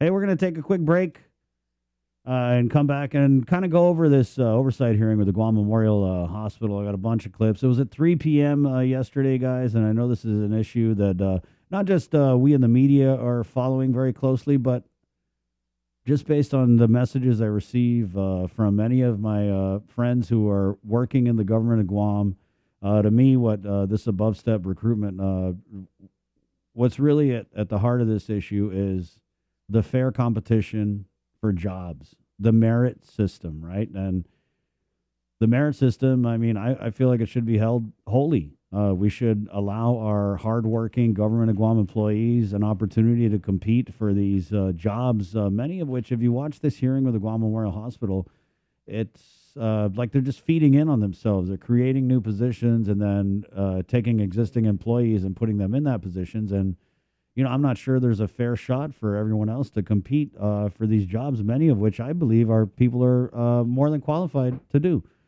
So we're going to play some of these clips from this hearing. This thing was just like, I'm going to tell you before we go to break, like right off the bat, Speaker Therese Terlahi in her opening remarks had said that she had sent, I want to say she said she sent a FOIA in mid-November, and the hearing was, yesterday. But she had said that the Guam Memorial Hospital didn't deliver the documents until late Monday afternoon. And it was a stack of documents, apparently, from what the speaker was saying during the hearing. It was a massive document drop. And, of course, you guys know, we know, there's no way those senators could go through those documents. And what's key about that is if you're having an oversight hearing and you want to ask the best questions, then you need the information.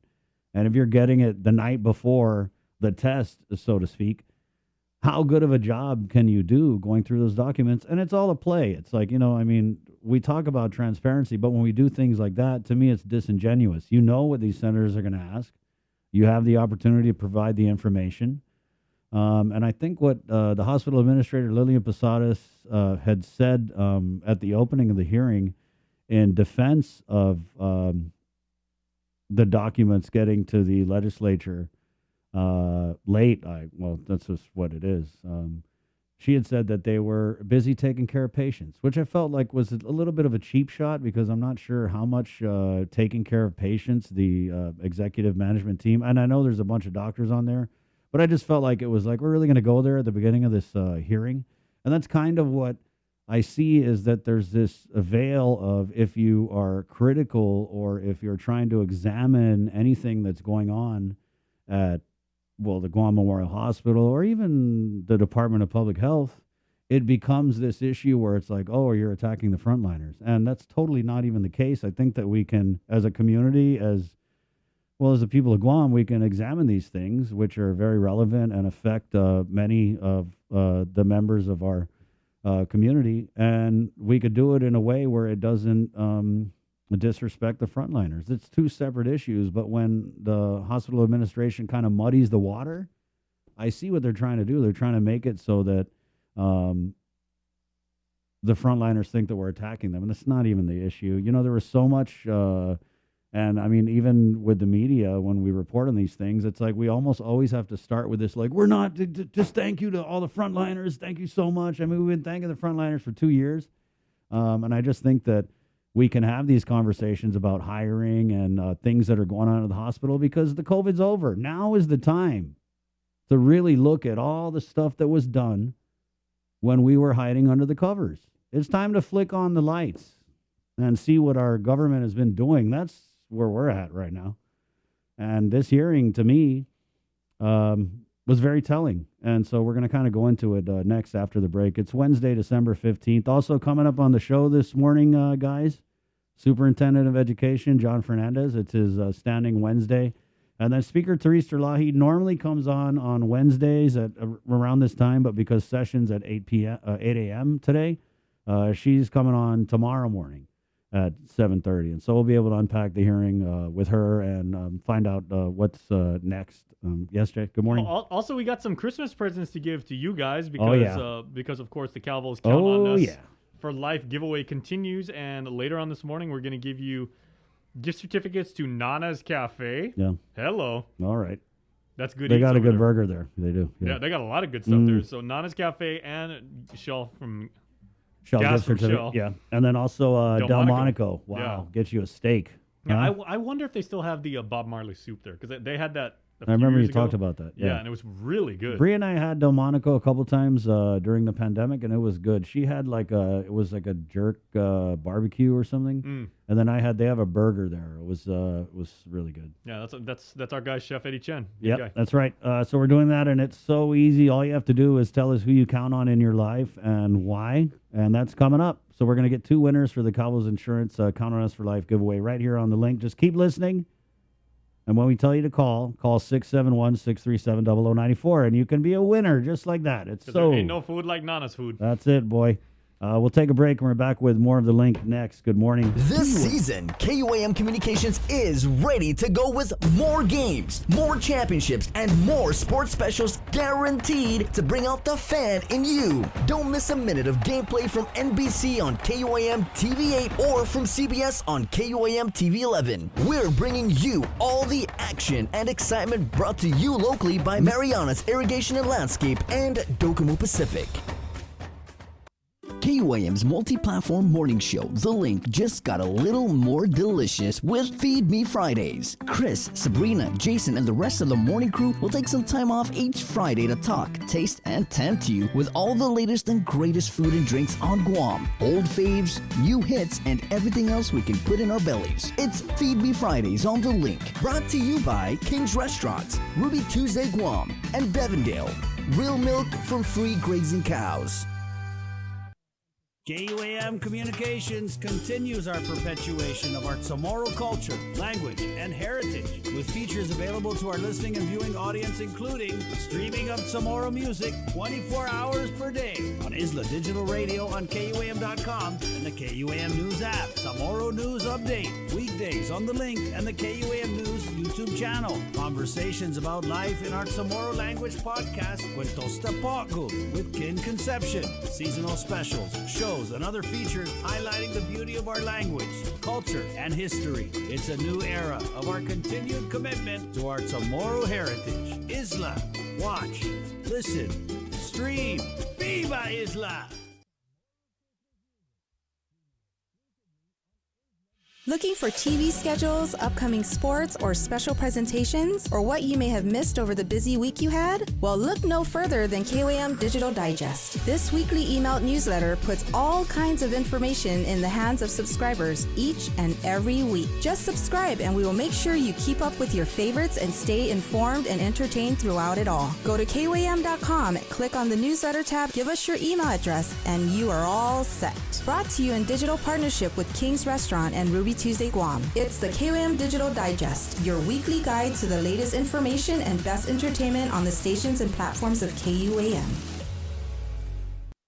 The Culture Club returns to KUAM Digital and KUAM News Weekend Edition, highlighting Guam's young artists, activists, and crafters as they work to protect, preserve, and promote our Chamorro culture. Watch this weekly feature on the digital platforms of KUAM News Weekend Edition, brought to you by Hanum, the freshest bottled water made in Guam.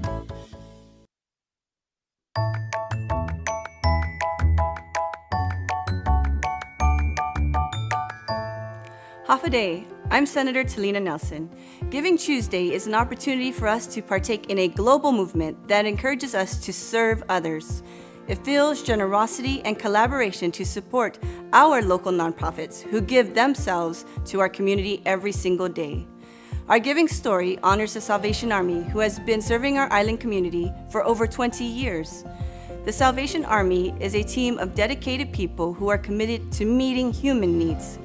My team and I support the Salvation Army in their back-to-school campaigns and Toys for Tots. We also recognize the Lighthouse Recovery Center and commend them for the hard work they do to help people in their recovery. The Salvation Army inspires us to be generous and give back to our community by doing selfless acts of service every year.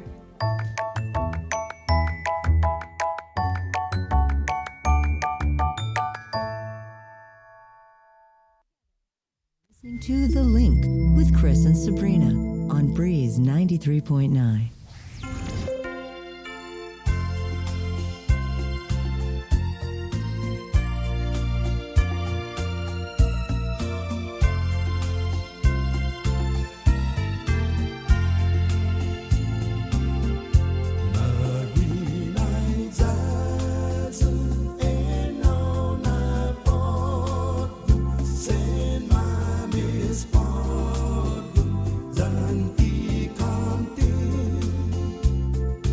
Hey, good morning, 740.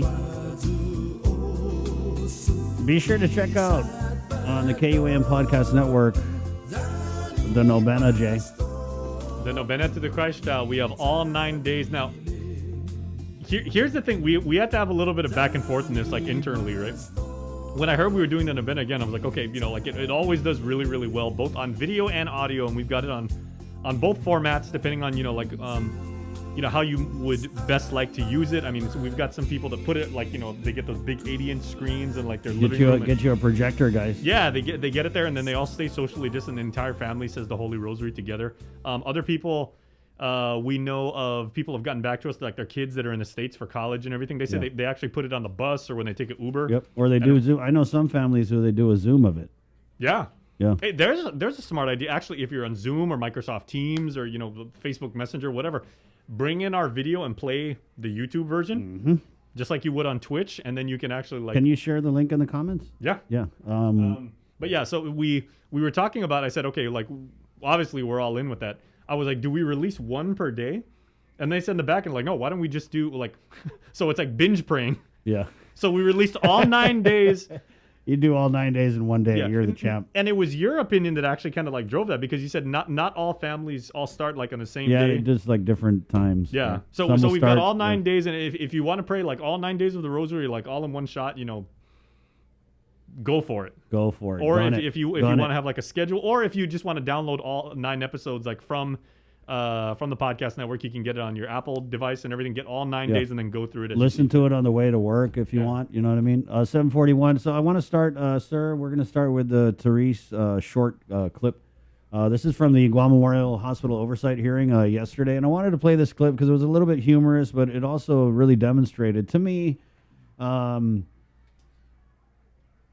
mean, we all have a lot of stuff going on in our lives, right? But you know, when a sitting senator who's the oversight of your agency decides to have an oversight hearing and wants documentation about, you know, whatever it is. In this case, it was service contracts, above-step hiring, limited-term appointments, vacancies, right? And we see this. I see this. It's a play. And we saw this with the Port Authority hearing where they dump a massive mountain of documents on the senators, like, and there's just no way they can go through the documents in time for the hearing. And then what ends up happening is these agencies, they basically, the dog ate my homework themselves out of really being held accountable. Right? And what I mean by the dog ate my homework is it's, you know, oh, we didn't have the documents. Oh, we don't have the number. Oh, we got to go look for that. Oh, we promise we'll get back to you. Like, there's stuff that they discussed in the Port Authority oversight hearing with Senator Nelson that I don't think ever came up again. And so when I hear these things, it really is the burden is on the senators to track these things down and to follow through, right? Because I don't want this where it's like half of that hearing yesterday was basically like, we'll get back to you later.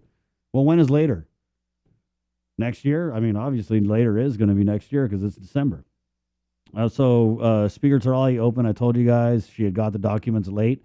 There was a PowerPoint presentation that was part of GMH that I think the senators got like right at the hearing. And then the speaker was saying that she was looking for documents about above step hiring, specifically these petitions, right? And the petition will show why they're trying to hire at above step. And she said she couldn't find anything in the board minutes. She couldn't find anything on the website. And so this first clip kind of goes into the speaker really finding it challenging to get all the information she needed for this hearing. We tried to put that together in a packet, but in the documents that we received, we did not receive the petitions for all of those. We received the media releases, but not the detailed petitions that I thought was going to go to the board for approval, as to those above step recruitments. And even in the FY22 transmittals so far that we've seen to the legislature, we see the media releases, but not the detailed petitions either. We do have the documents, Madam Speaker. Unfortunately, our Xerox machine broke down. And so we ran out of time trying to get that Xerox machine working. All right. And you sent me a letter. You also sent me a letter that says that all of these documents should be available on your website, but we could not find any petitions on the website. And the petitions is a document that justifies the recruitment difficulty and the exceptional qualifications. And we could not find those on the website either. Okay. Are those on the website? Yeah, okay. All righty. We'll work on that, Madam Speaker, to make sure that that is available. All right, and I'd like copies of all of them, please. Machine is broken. Really? That's like the 2021 version of the dog ate my homework. And that's, to me, what's frustrating is that there's just not the documentation. It's not there. And the whole purpose of this hearing was to really examine, and they did. It was like 3-hour long hearing. But to really examine a lot of this, and it kind of, the focus was really on the above step recruitment. There was a whole, the agenda had a bunch of different topics, but it really just kind of centered on the above step recruitment and kind of the process where Senator Joanne Brown was able to go into it.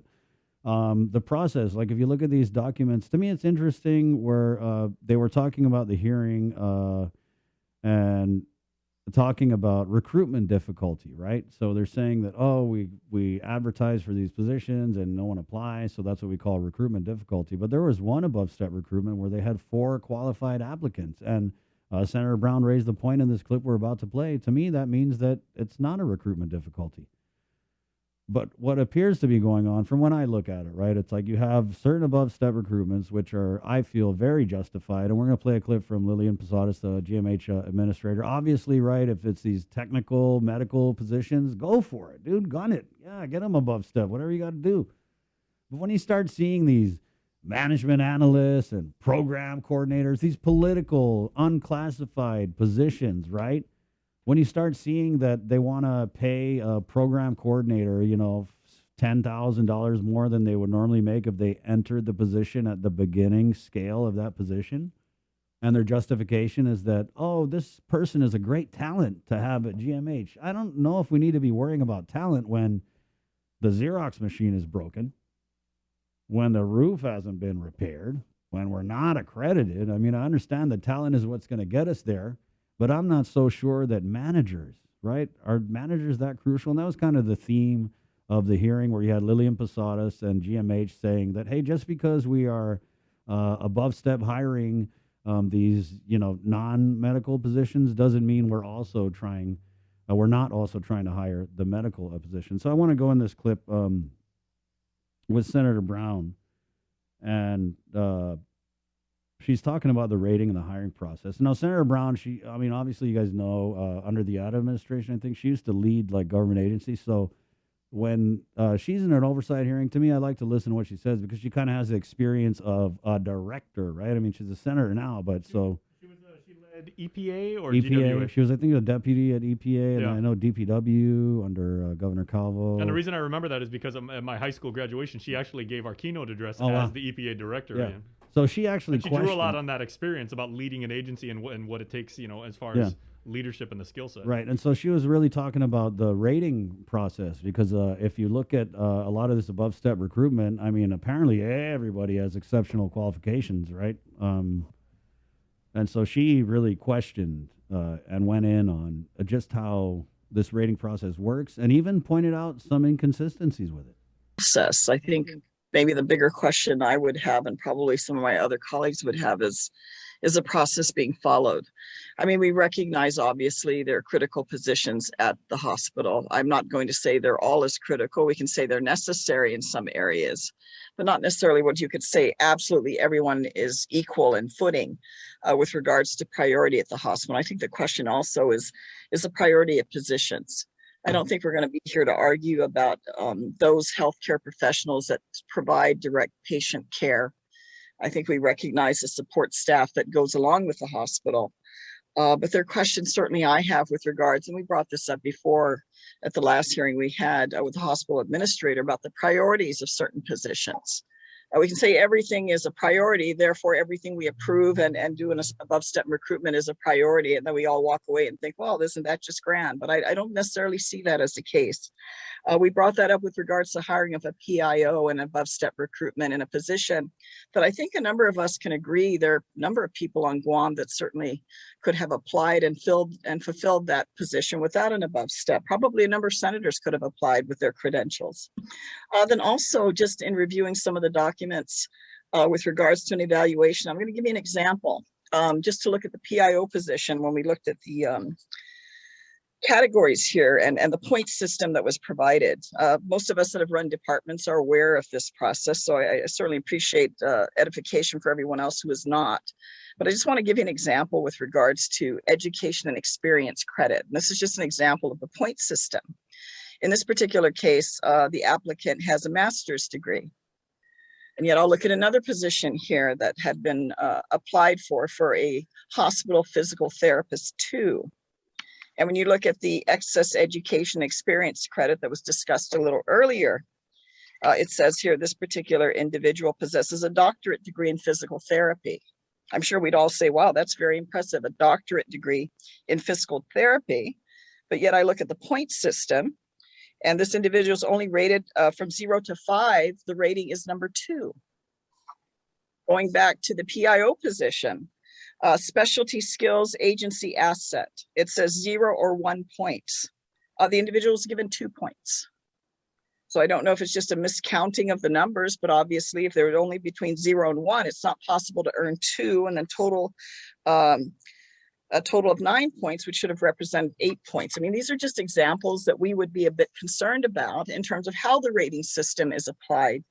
And in other cases where people have applied and there may be several or more, 3, 4 or more that may have applied for that position, we're told it's a critical position and that there's limited audience essentially, or participants that want to apply, or applicants that want to apply for these positions. But if you have 3 or 4, that's 2 or 3 more than the individual that was selected. So when we look at this being saying it's critical, but we can't get any applicants. I mean, you can't get any applicants to me if there's nobody applying, or maybe you only have 1 applying.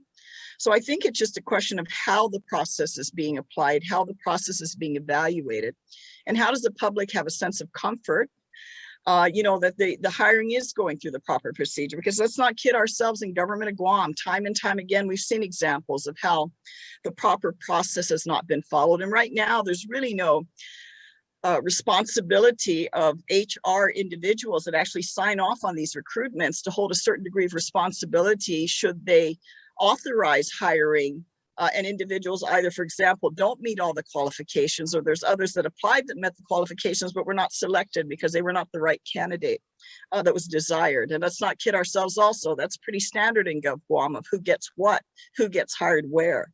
And then maybe the board needs to revisit the issue, because a month ago we had a hearing for one of your board members, and yet in questioning the board member about these very issues that we're talking about with regards to hiring and priority of hiring, that board member did not have a lot of familiarity with regards to above step recruitment and the hiring at the hospital, which to me is very concerning, because this board member has been there for quite a number of years. You would want your board member to be versed and aware of those issues. And so I don't know if this is something that should simply continue to be delegated to the hospital administrator, or should the board kick that back up to itself so that there's a better sense of awareness. And certainly when these decisions are made, the public is not hearing about it after the fact, but the public has the opportunity to hear about it when it's happening, especially now that we're requiring that board meetings are published so that the public and anyone who has an interest will be aware of what's going to be put on the agenda. So if they have any input or desire to listen in, they have awareness of that. So I think those are some of the points. I mean, we can talk about the processes and procedures. Like I said, many of us that have run government agencies are familiar with that. But I think there are bigger questions that probably need more direct answers. And I think you probably also need to look at the scoring process to make sure that there's, things are being properly scored, because I would consider, having a doctorate. You would think that, how much higher can you go? I mean, that should have gotten a much higher point than only number 2.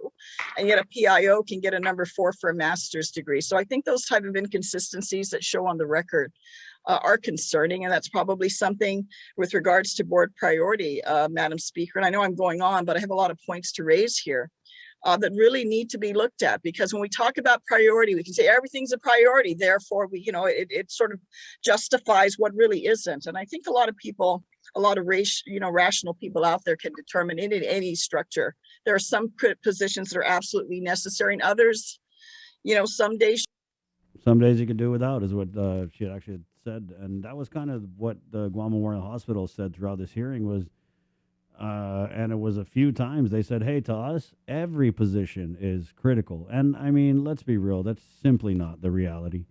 7:55 now. We're kind of going into this Guam Memorial Hospital oversight hearing. Senator Sabina Perez also had a good question, and in her response, Hospital Administrator Lillian Posadas defended above step hiring. Mentioning that it's the CEO that decides on the hiring. Is that correct? So then what is the board's role in this in the hiring practices?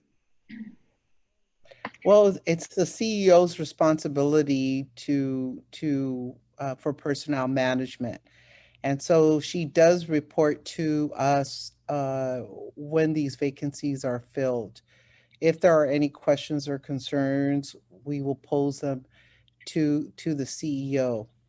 So that's basically, that's been our process and our role in this, as I know it, in this last year that I've been on the board. I will say, though, that I would personally like to revisit the 2008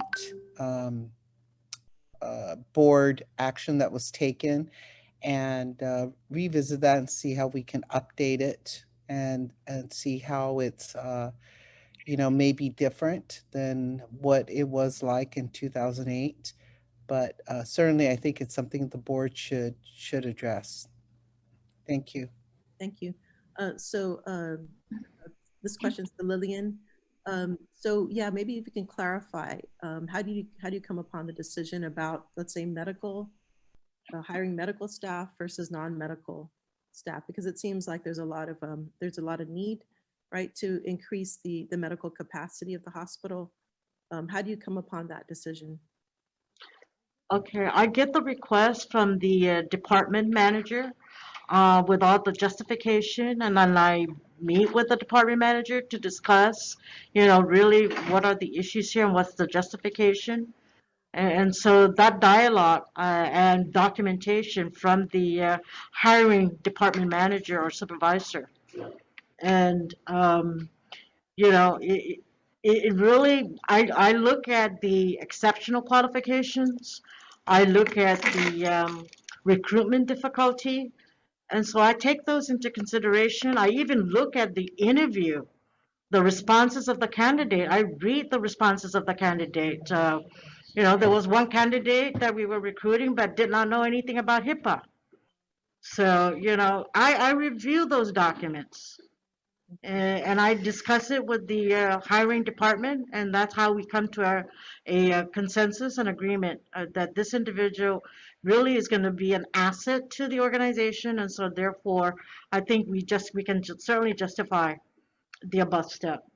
whether it's medical or non-medical. Hospital Administrator Lillian Posadas basically saying, hey, we can justify every single one of these hires. But it was interesting to me because the board member, Sarah Thomas Nettydog, who has been on the hospital board for about a year, they were talking about a 2008 GMH board resolution that basically empowered the hospital CEO and that's currently Lillian Posadas to go out and, recruit people and fill vacancies for the hospital. And it kind of sounded like from that clip that Lillian Posadas is out just hiring people above step or whatever, and then telling the board, hey, I hired these people above step, because when Speaker Terlahi went to go look at the board meeting minutes, she couldn't find anything about above step. And then, I mean, personally speaking, when I got wind of this hospital marketing director of communications position, I'd also looked on the agenda for the board and I didn't see it there. So I'm not sure how involved. It sounded like the board doesn't really know what's going on. And Sarah Thomas Nettydog, who, I mean, you guys know is a prominent, right, cabinet level Democrat. I mean, for her to come out and say, hey, I think we need to revisit this thing too, to me, that's kind of telling that she's the former party chairperson. To me, that's really signifies, like, if one of your own people saying, hey, maybe we need to kind of reexamine this, then that's, to me, a big red flag. And I'm wondering if she got a talking to for that. 7:59. Good morning. We're going to take just a short break, and we're going to come back on KUAM TV. I'm going to wrap up my review of the Guam Memorial Hospital oversight hearing next, right here on The Link. Good morning. The relationship between Guam and Manila, Philippines is undeniable as we share similar cultural traditions, history, and heritage. With generations of Filipinos calling Guam home, KUAM presents a monthly look at the capital city, featuring in-depth and engaging interviews on everything from medical tourism to new business and government leaders. Veteran newscaster Nestor Lecanto delivers Beyond Our Borders. This special program is brought to you by KFC. GU Self-Storage, conveniently located near the Harmon McDonald's. We offer affordable rates, online payments, and auto bill pay for your convenience. Plus gate access daily from 6 a.m. to 9 p.m. Call us today at 648-7867 for more information.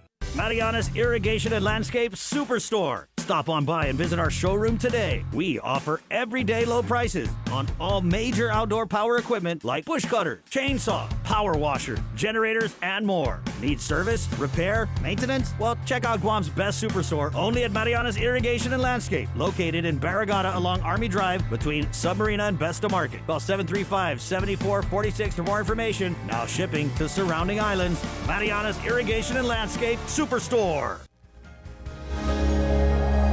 Good morning, Guam, and good morning, KUAM TV, Pacific Points, Calvo Enterprises, ITN, and Jack in the Box. Proud to present this episode of The Link. It's Wednesday, December 15th. Just 9 more shopping days till Christmas. Of course, you can always get something on Christmas, usually gas station level type of gift, but And there's nothing wrong with that. Nothing at all. They got really, really cool Shell stuff Foodie's got it going on. You get your Pacific Points while you're at it. Good morning, it's 8:01. You know what are back now? I've seen at the gas station those little army men. Remember those? Yeah. They've been endless hours of imaginative entertainment with those. Of course, if Chris was playing with the army men, he'd be like, "Oh, we won Guam," and there'd be like, he'd color Ken and Barbie brown and be like, "No, we won our land back." I play woke army men. Yeah, you play woke army. It's 8:01. Superintendent John Fernandez is coming up, and then we're going to do the greater good with Maisie from Guam Windward Memorial, and we also have Calvo's Insurance, Count on Us for Life giveaway. All that's coming up. Wrapping, though, our kind of overlook of the oversight hearing of Guam Memorial Hospital.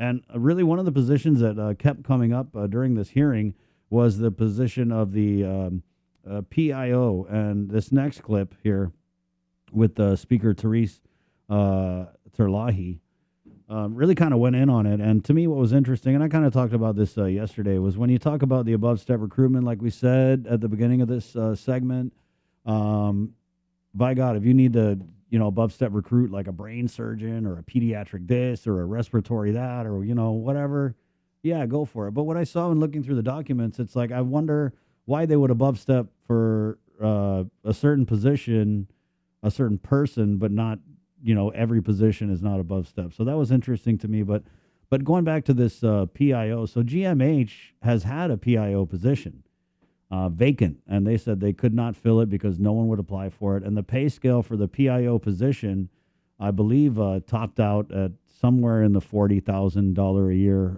range.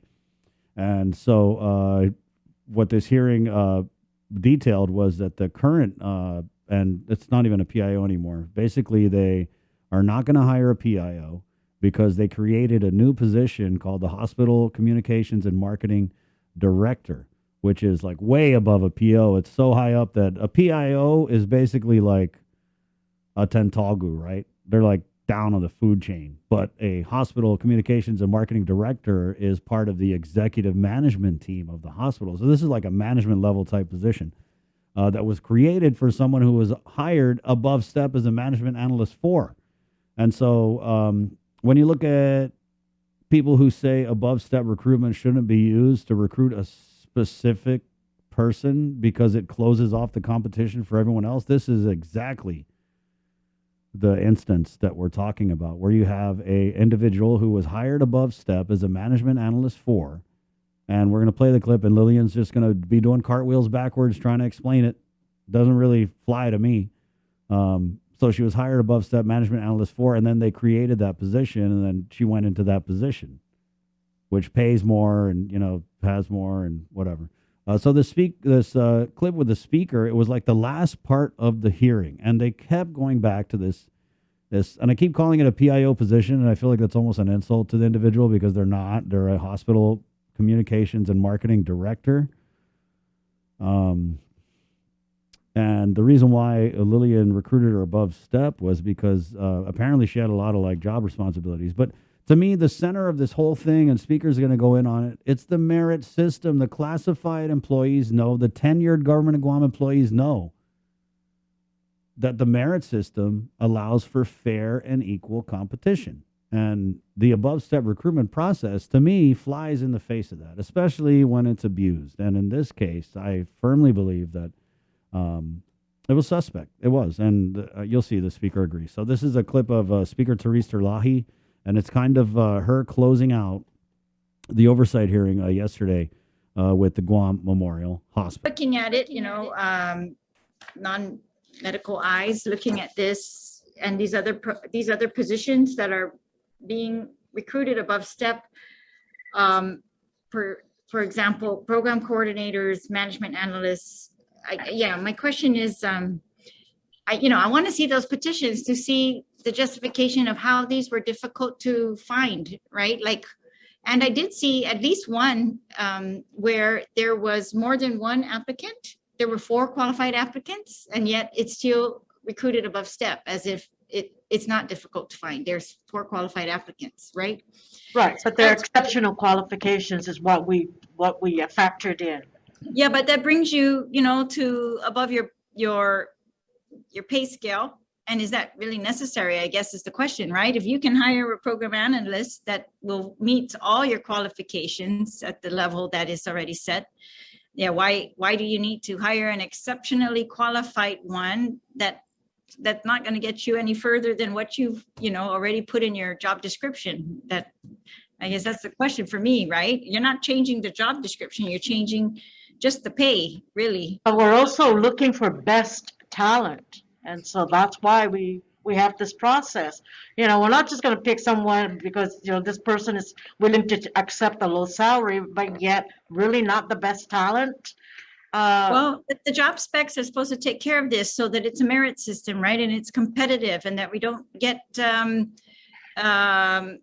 do they call it? Subjective. We remain objective as much as possible based on the qualifications that you have listed in your announcements, and if they are able to meet that. Can I right, there's some other question, but I wanted to allow, so for example, well, first, can you tell me, do you have a PIO on staff right now? No, ma'am, we have a communications and marketing director. Okay, so fulfilling those duties as PIO plus more. All right, so the PIO position, that is just going to remain vacant. That's the plan? Well, we're not gonna, if there's no need to fill that position right now, because we do have something at a higher level of performance with more qualifications and getting the job done, then, but we'll revisit that later. So that was on continuous for a while. I saw it beginning on January 6, 2021. The pay grade for the PIO was at grade M. Step 1 was 40,762. Step 10 was 55,958.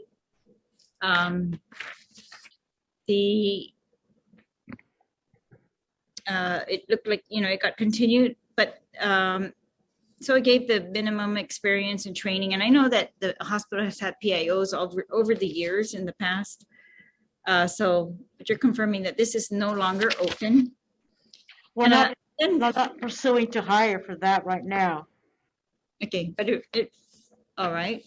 And then, so prior to the creation by the board or the approval of the board to create this position of hospital marketing and communications director, there were no applicants for PIO?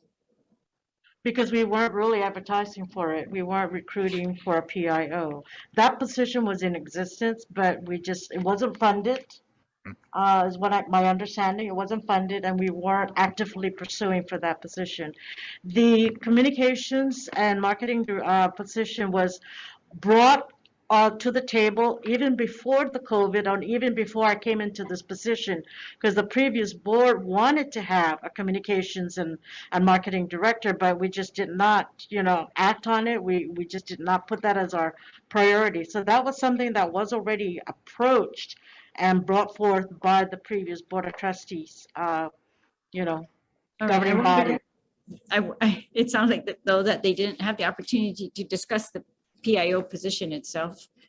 Okay, so was there the person who's currently in the hospital marketing and communications director position, that position was created, and then a few months later, the person was recruited above step.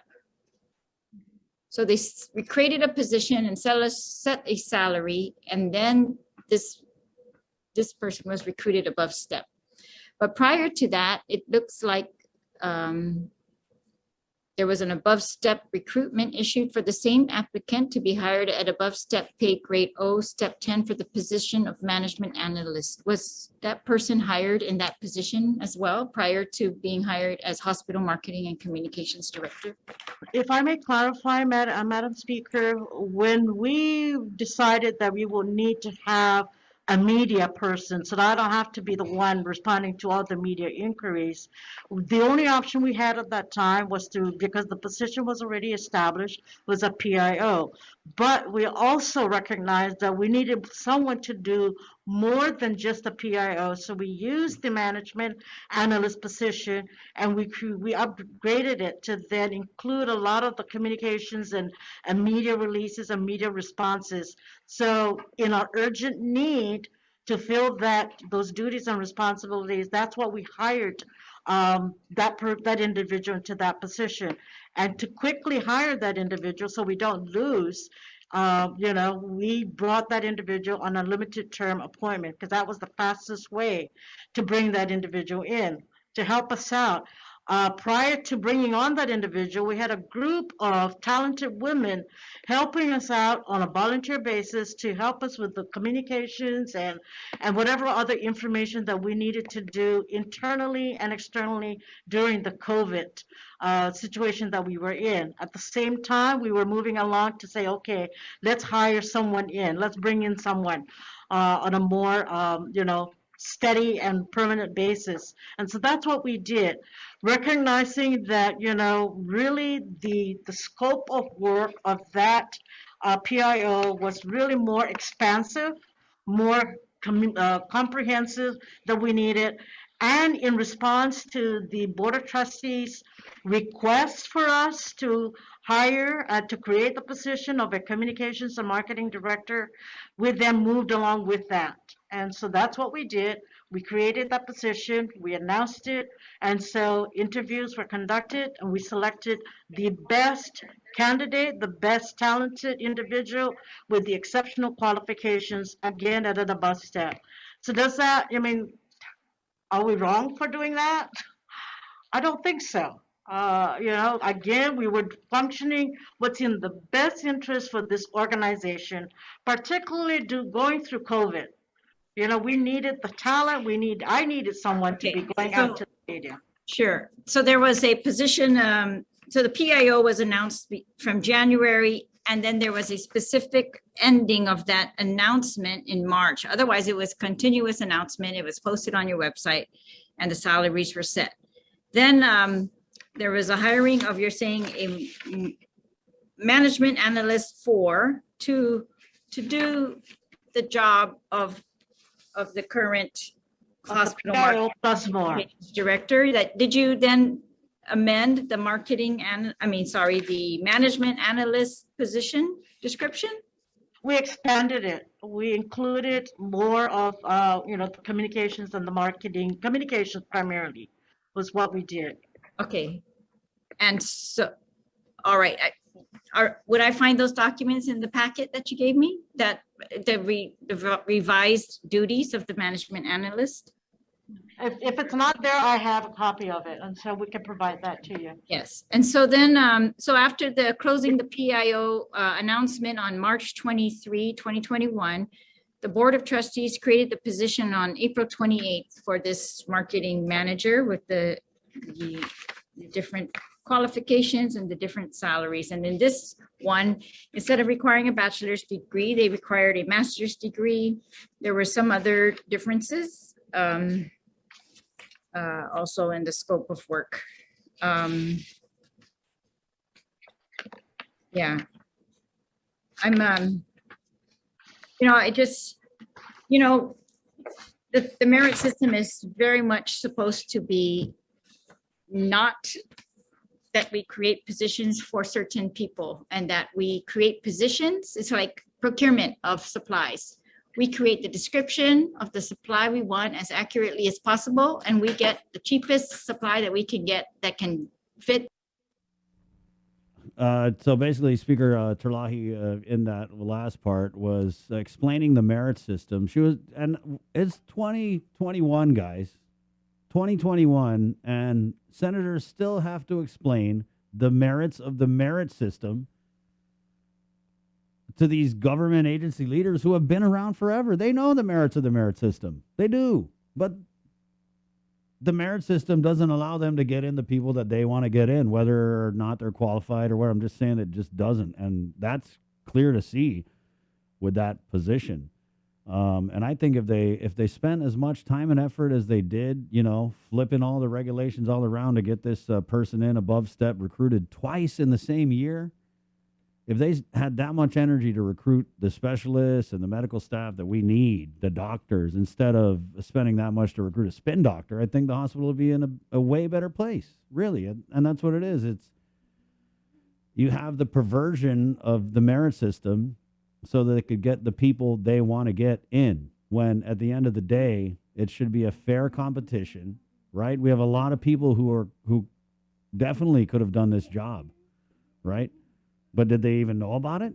No, I didn't know about it, right? So there you go. It is what it is. But to me, the big takeaway from that hearing was, like I said, they kind of dog-ate their homework, their way through it, and there was a lot of promises made that, we'll get back to you and we'll make sure we get those documents to you. But as you could see, even the speaker just wasn't comfortable with the story that GMH was telling, because it doesn't really match up with the documents. And that's the thing, is like the documents, all of these things, what Speaker Terlahi was saying was that if you have a job description, you can't just hire somebody. I mean, well, they can. You can't just, you're not supposed to be able to just hire somebody and be like, actually, your job is going to be this and this and this and this and this. And that's exactly what we're seeing happen. And so Speaker Terlahi said, show me the documents, because it should be like, if you're changing things, it should reflect in black and white. And I don't think that's the case. It's 8:17. Good morning. Oh, yeah, I was going to say real quick, Tomas Mangloni is in here in the Zoom room and everything. He's in there. We had a major blunder this morning, guys. We neglected to, when we were singing happy birthday, to say happy birthday to somebody. Our own DJ Joser. What? And he never did. It's one thing if he doesn't even say anything. Didn't even give us a hint. Facebook told me. Wow. Happy birthday, Joser. Happy birthday to you. Happy birthday to you. Happy birthday, dear Joser. Happy birthday to you. May the dear Lord bless you. May the dear Lord bless you. May the dear Lord bless Joe Sir. Happy birthday to you. And that's just the kind of guy he is. He's Wiki, gonna wiki, wiki, wiki. he's gonna sit there and let us sing happy birthday to half the island and not mention that it's his birthday. But it kind of says more about the kind of guys we are that we didn't even know it was his birthday. And then he's gonna come up to me silently later. He's gonna be like, "Hey, Jason, can you clip that one part when you guys sang to me and send it to me?" 8:18. Let's go ahead and get into our 8 o'clock newscast. I think Tomas brought something from the NMI for Joe Sir. Superintendent John Fernandez is on the way, but let's go ahead our 8 o'clock news. We're going to go ahead and start in the NMI as very historic, and I mean, this is a huge story. The governor of the CNMI, Tomas, held in contempt. Tomas Manglotnia, he is our regional correspondent covering all things CNMI. Good morning, Tomas. Good morning, Chris. Yes, yesterday the House committee that is investigating the governor held him in contempt for not showing up to the hearing that he was subpoenaed to appear before them.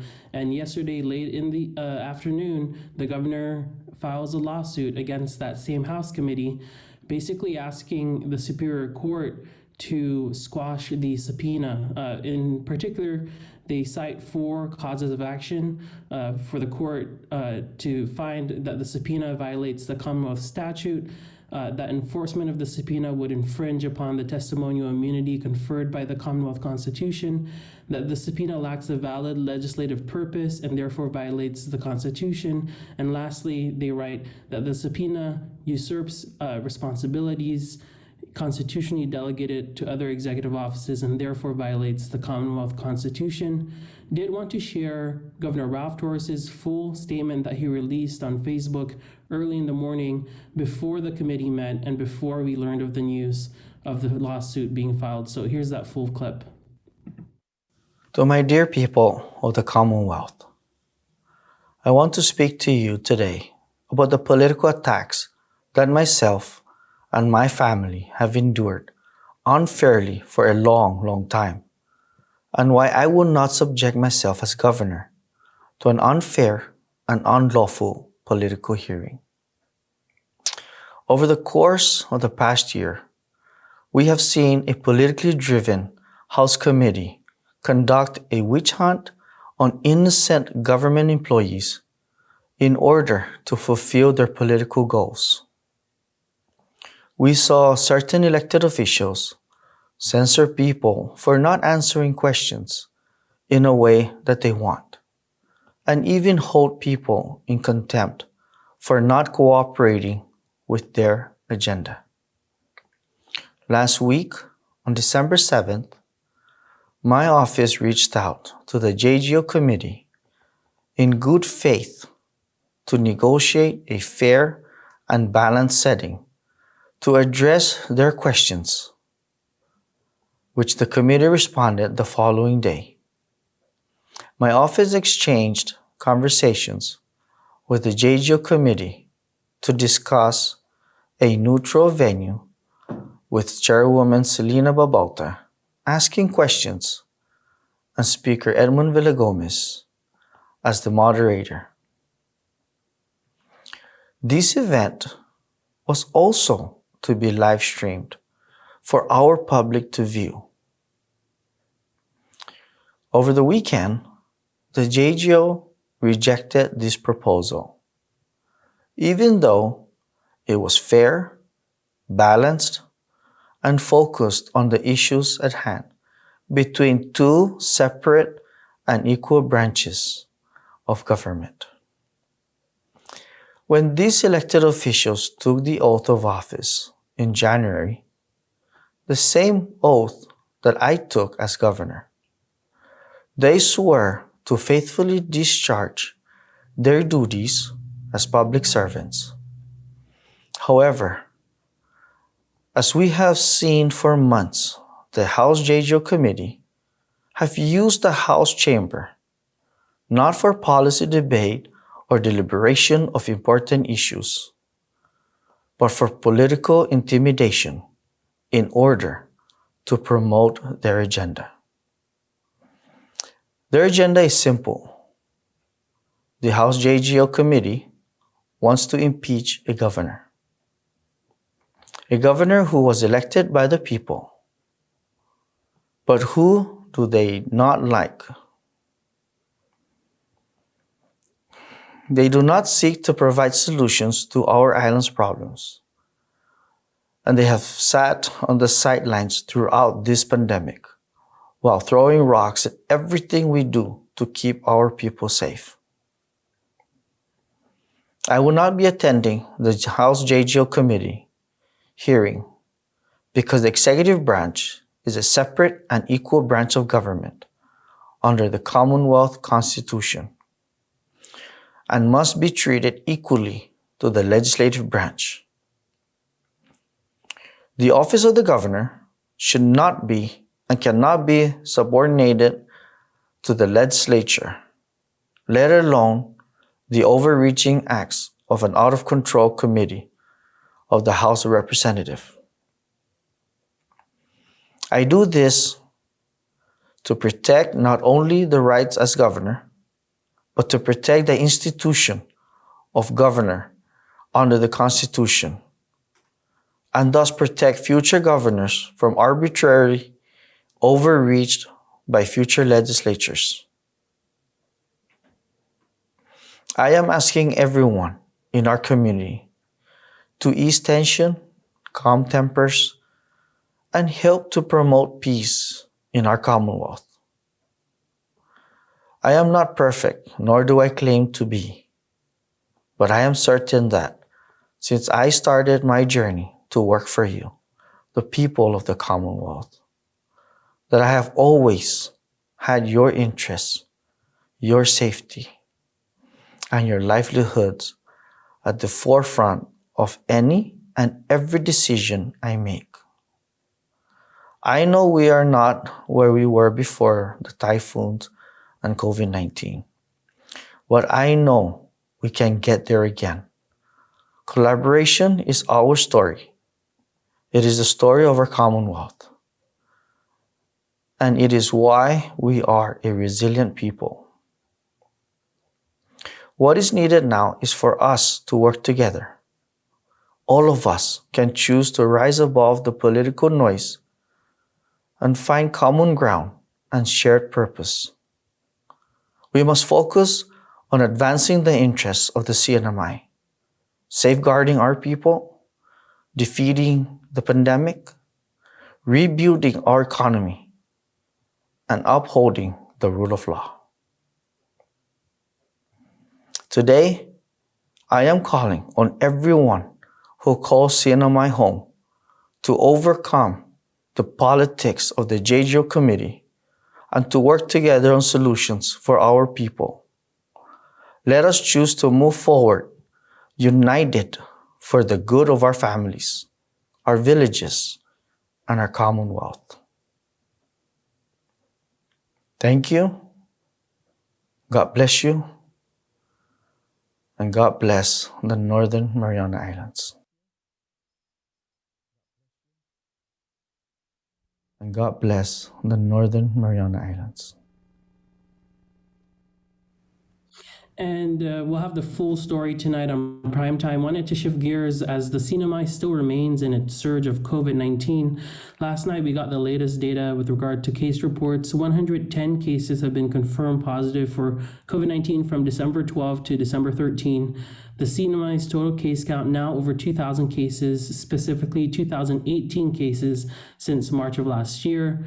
The CHCC says the individuals have been isolated and are being actively monitored. It is worthy to note that there have been 884 recoveries. There are now 840 active cases and 12 hospitalizations, 8 of whom are unvaccinated, 4 who are vaccinated, and 3 were discharged from the alternate care site and 1 from the CNMI hospital. Of those 110 cases that were reported last night, 21 were identified on December 12 and 89 were identified on December 13, 53 through contact tracing and 57 through community testing.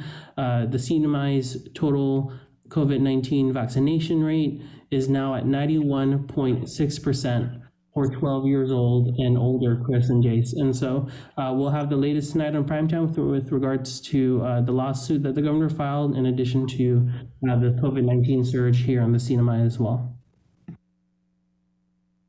Thank you, Tomas. Thank you. Tomas Manglotny,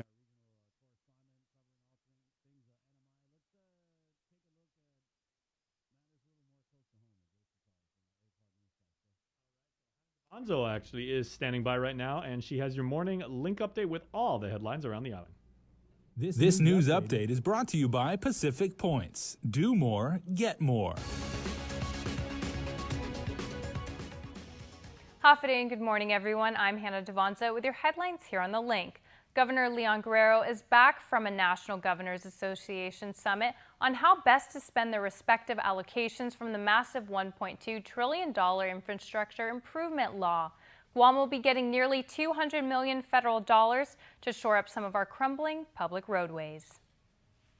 Speaking to reporters after a recent public appearance, the governor was asked about her time at the NGA summit, where she was briefed on spending plans and also appeared on a panel discussion with several state governors. The final guidelines for the use of the infrastructure money is not out yet. We don't have the monies yet, but they wanted to know from the governors our plans to push the money out. The biggest portion, $93 million, will go toward various transportation improvement projects. We're going to push a lot of money out for road safety, surfacing and resurfacing roads, reconstructing roads to make it much more safe for our drivers. Some other specific allocations include $25 million to expand broadband access and $11 million to modernize the Guam Regional Transit Authority's aged and largely inadequate system. In all, Guam will get $193 million in infrastructure funding, just a fraction of the unprecedented billions in federal assistance already received, gifts from Uncle Sam that just keep on giving. We're pretty excited with this infusion of funds to, again, give back to our people in the way of safe roads, in the way of more broadband access, and of course in the way of providing utilities in those areas that are underserved and do not have the structure. For Guam's News Network, I'm Nestor Lecanto. A CNMI House committee finds Governor Ralph Torres in contempt after failing to appear before them as they investigate his expenditures. And Torres, refusing to appear, says they're on a witch hunt. Regional correspondent Tomas Manglutnia with the latest. All 7 members voted to hold Governor Ralph D. Leon Guerrero Torres in contempt of a lawfully served subpoena on himself. The House committee investigating the governor taking action for his no-show last Friday. The governor this morning made clear he isn't backing down. Their agenda is simple. The House JGO committee wants to impeach a governor. A governor who was elected by the people. But who do they not like? I will not be attending the House JGO committee hearing because the executive branch is a separate and equal branch of government under the Commonwealth Constitution and must be treated equally to the legislative branch. Torres taking to Facebook in a series of videos explaining his side of the story, while it appears both sides have had enough. If the governor had come in to testify under oath today, we would have asked him to explain his actions. We would have asked him to explain his spending of public funds. We would have asked him to address what appears to be a pattern of wasteful and extravagant abuse of government resources. Chair Selena Babauta says the decision did not come lightly. For months, Governor Torres has been longing, yearning to clear his name. But when the time came to feature his testimony, he was a no-show. He rejected being put under oath to provide any explanation or responses to the JGO inquiries. This was his opportunity, and he blew it. Now, a potential legal battle between the 2 branches of government hangs in the balance.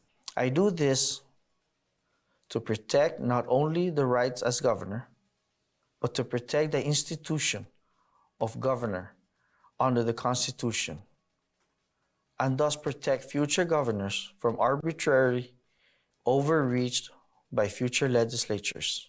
Tomas Manglotnya for KUAM News on Saipan. Navy officials are not officially confirming it yet, but Guam should expect a big ship to arrive in port next week, just in time for the holidays. Thousands of military personnel are expected to be given shore leave. And while they'll be spending their Christmas away from home, support organizations such as USO are planning to make it welcoming as possible. Executive Director Leigh Graham. A very important time of the year, and we start first and foremost with those standing the watch, so to speak, so that all of us can enjoy the freedom of why we celebrate the holidays. If we have a large port visit that's incoming or a large group of deployers, then USO will be there to make sure that the holiday spirit is felt. She says all of the USO centers will be open and a variety of services will be available, from free long-distance calls to high-speed internet service to food and drink and more. She also says the community can also do its part in sharing the holiday spirit with visiting service members. To give in the world, and that is the holiday spirit.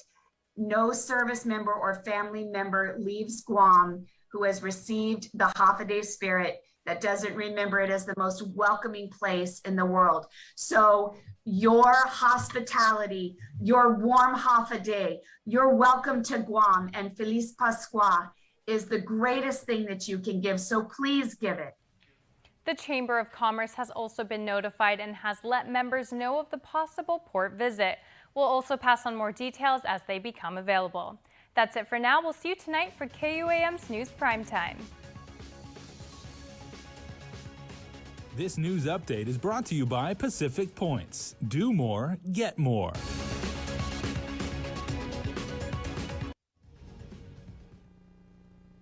All right, thanks, Hannah. Well, we are going to stay in the Zoom room now as we are going to shift to matters of island education, of course, on the Guam Department of Education and what has gone on with the plans regarding school plans for testing, for vaccination, and parental feedback, as well as that of stakeholders, has been on the forefront of many a Guamanian for the past few days. So we welcome back into the Zoom room Superintendent of Public Education, John Fernandez, as well as Isaiah Uggan, who covers education for us here. Good morning, gents.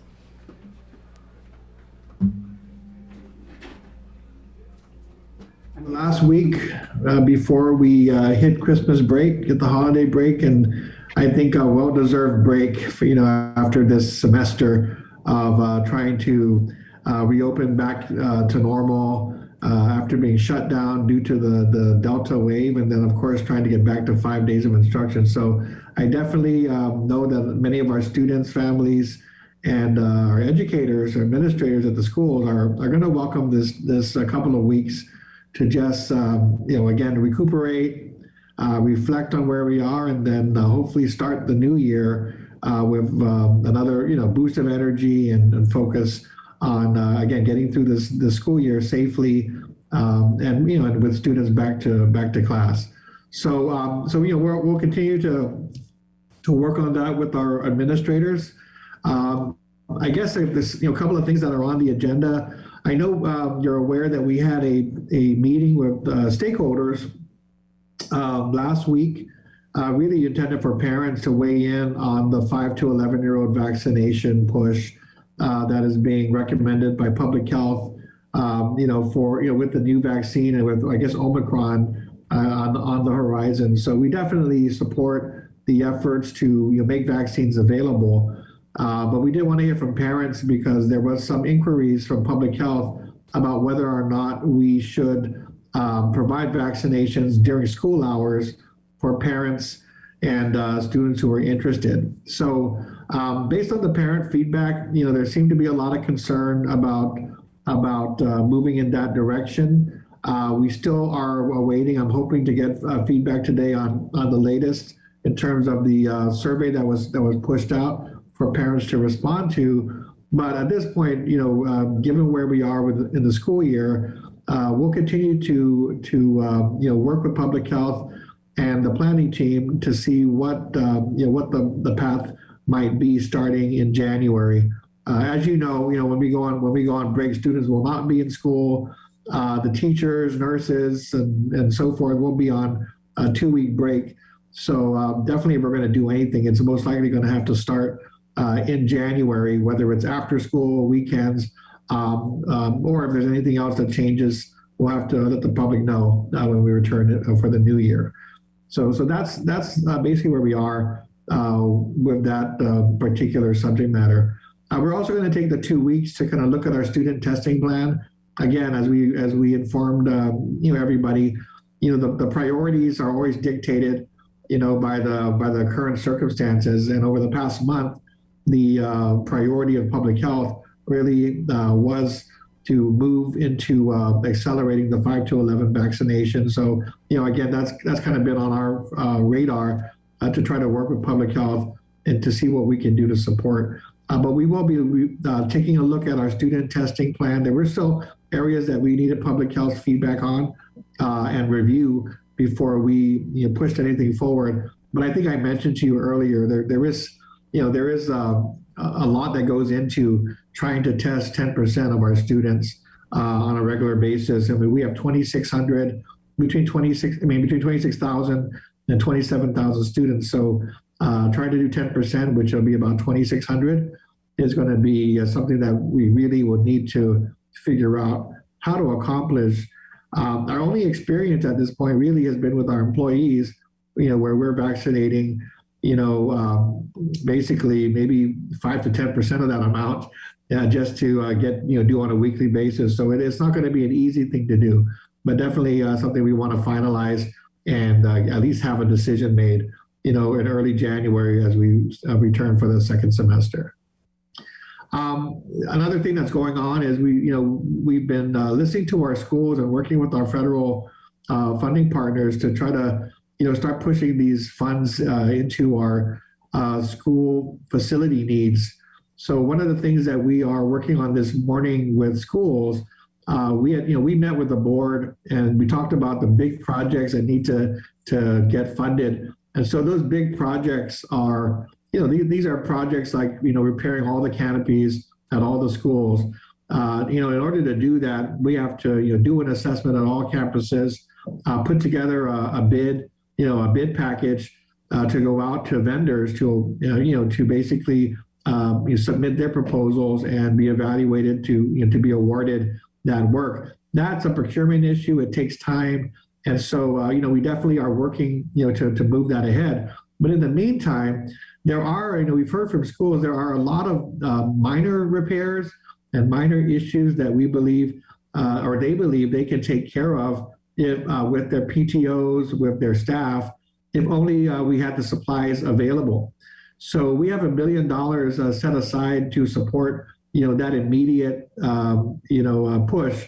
Some of that money will be for our facilities and maintenance team, but the remainder of it, we're looking at between $600,000 to $800,000 of that amount will be apportioned to schools for them to go out immediately to vendors to purchase the supplies that they can use to repair doorknobs, light bulb, replace light bulbs, and other things that they can do with staff or with volunteers that don't require skilled expertise to get that done. So we're very excited about that. We're calling it our mid-year facilities blitz. And with the funding that each school will get, they'll be able to go out, during the break, and actually they can schedule it throughout the month of January, take those, supports and immediately begin to address some of the things that are more minor and don't need to wait, for procurement. We already have agreements with vendors that have been established for these supplies. So the procurement is already done. It's just a matter of, instead of us going through our facilities division, the schools have said, let us go directly, give us an allocation, let us go get what we need, and we'll make all those repairs, and we'll let you know, what we've been able to accomplish. So we're really looking forward to that. That was a suggestion from the board, and we explored it, and it made sense as long as we could, work that out with the schools. And so those conversations with principals are taking place this morning, just to kind of finalize the things that they need to sign off on, just to reinforce the requirements to authorize, their employees to go to the vendors and pick up those supplies, and just to make sure that they're aware of the process for accounting for all the items that they are purchasing. Because again, these are federal funds, so we do need to come back on the tail end, after the repairs are done, to make sure that we have the documentation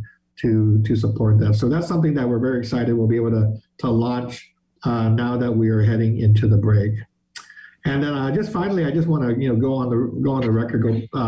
I was up on a phone call at 7 o'clock this morning, and I just want to mention this. There are those in the community who are paying attention to the financial side of the equation with DOE, and high risk and special conditions and the third party fiduciary are among those issues. So we were very happy this morning. Congressman Mike Nicholas was able to get us on a call with the senior advisor to the secretary, Mr. Chris Soto, and the risk management team at very senior levels to be able to have a conversation with us about setting some timelines, over the next few months to hopefully, remove third-party fiduciary oversight, or at least begin that process again before the summer. So we do have, out of this conversation, I believe we will have a virtual monitoring visit that'll happen in January, but even more important, an on-site visit by U.S. Department staff sometime this spring to make sure that we can close out some of these pending items that we believe we've accomplished, but have to be validated on site before they can be taken off the list. So I just want to thank Congressman Mike Nicholas for making that call happen today. And so we're going to follow up with them shortly. Well, that's huge. That's huge news, John. I'll go ahead and leave it there, and just see if you have any questions on any of those matters. Right on. And I'm going to go ahead and fold into the convo our education reporter, Isaiah Uggan of the KUAM News Team. Isaiah, are you there? Yes, good morning. Good morning, Isaiah. Morning, Superintendent. The Senator Amanda Shelton waived the service learning hours a couple years ago, but that was for freshmen, sophomores, and juniors and seniors have already graduated. I'm wondering whether or not the service learning hours is required for freshmen, sophomores this year.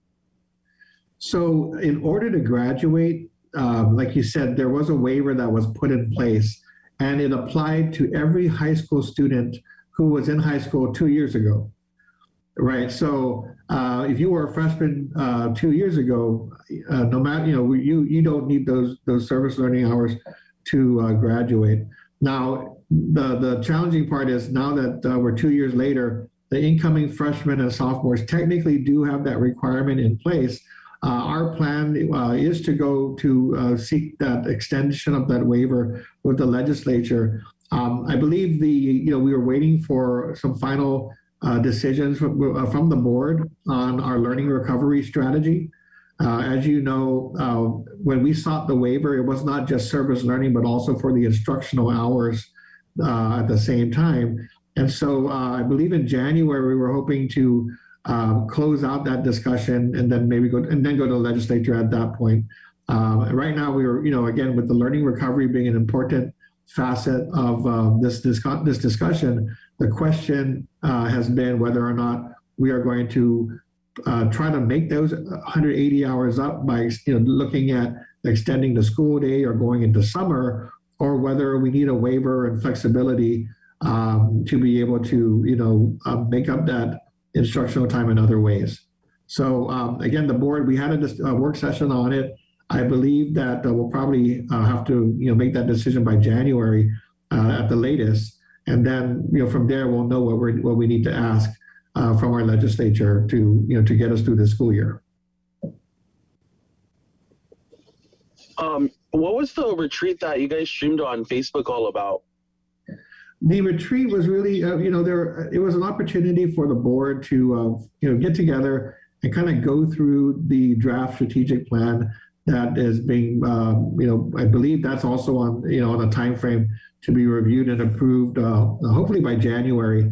So, as part of the strategic planning process, it really is a matter of kind of updating the priorities of the department and looking out maybe, for the next 5 years as to what our goals and objectives ought to be in our plan. It's not just a matter of helping to prioritize and focus the department. It also helps with our discussions around funding. So when we go to USDOE every year to get guidance on our formula grants that we normally receive, it is normally required to be in line with your state plan, and our state plan is our strategic plan. So when we propose the use of our funds, they're going to want to see that it's in line with the priorities that we've agreed on and stated and put out to the public. So that's why it's important to get it done. What's the latest with the 3 employees who were placed on annual leave? Are they still with the department? Because I know one of them had resigned on December 3rd. Yeah, so remember, I just want to be clear. When we said 3, we said 3 and we meant 3 teachers. It actually was 3 teachers and 1 staff. So now we are, 1 teacher has resigned. So there are 2 teachers and 1 staff member who are now, technically in non-compliance. I did receive, we did have the hearing with Senator Nelson and the Education Committee. I have been in touch with Art St. Augustine to try to clear up this issue of any pending exemptions from that are still with public health. And so to date, I haven't received a confirmation of whether those exemptions are approved or not. But I do know that Director St. Augustine, did respond, and he's trying to, ensure a response, hopefully by today or, no later than the end of this week.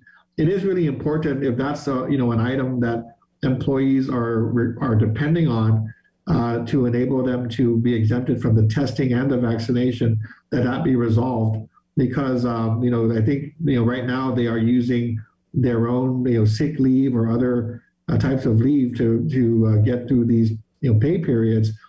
And I don't know that we want that to go on too long without some clarity on whether or not those exemptions are approved. So that's something, again, out of the hearing, that was our follow-up, make sure that we try to clear that issue up. It's not cleared yet, but I need to hopefully get it by the end of this week. The 1 staff, is he in contact with students, or he or she? No, those who are not in compliance are on leave. So they're not. My apologies. I meant to ask if he was a school aide, he or she was a school aide, but never mind. The students that were, unaccounted for, have you guys located any, or what's the latest you guys have in regards to that?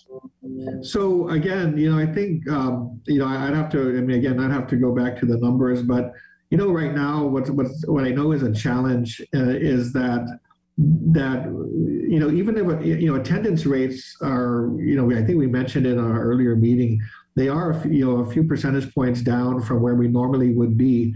And part of what we're working on when we're waiting from the governor is her consideration for what she wants to do with the truancy law. So as you know, there is a compulsory law that requires parents to send their children to school until they reach the age of 18. They used to be until they reach the age of 16, but that was recently changed to go to 18. So it is our responsibility to take attendance and to look at those who have repeated unexcused absences. And when they get to a certain level, there are interventions with parents and then eventually with our school resource officers to go out and to locate these families and students to determine what the issue is, and if it really is a willful decision not to comply with the compulsory requirements, that ends up as possibly being in court as a truancy case. Right now, we're just monitoring. We're trying to reach students and parents, but we don't really have the toolkit to go further than just checking in and seeing. So we're aware that there are parents who may not feel safe and are just refusing to send their kids to school, but there really isn't yet a penalty or an incentive for them to come back. And we understand it, but we also are concerned. We are concerned about those children who are missing out on returning to the classroom. So, again, I'll have to talk to Deputy Erica about those numbers and where they're at. But, again, I think the challenge right now is it's hard to bring those numbers down from where they are without the extra incentive of saying, look, this is a requirement. You have to come to school. And so I think parents know that, and they're hopefully they're going to feel better, as we head into January, with sending their kids back.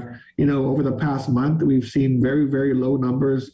We're seeing 0 cases in the past few days, but very, very low numbers in terms of, positive cases that reporting from our schools. So we hope to maintain that and hopefully build that confidence back that what's happening at school is safe and kids can go safely back to face-to-face instruction.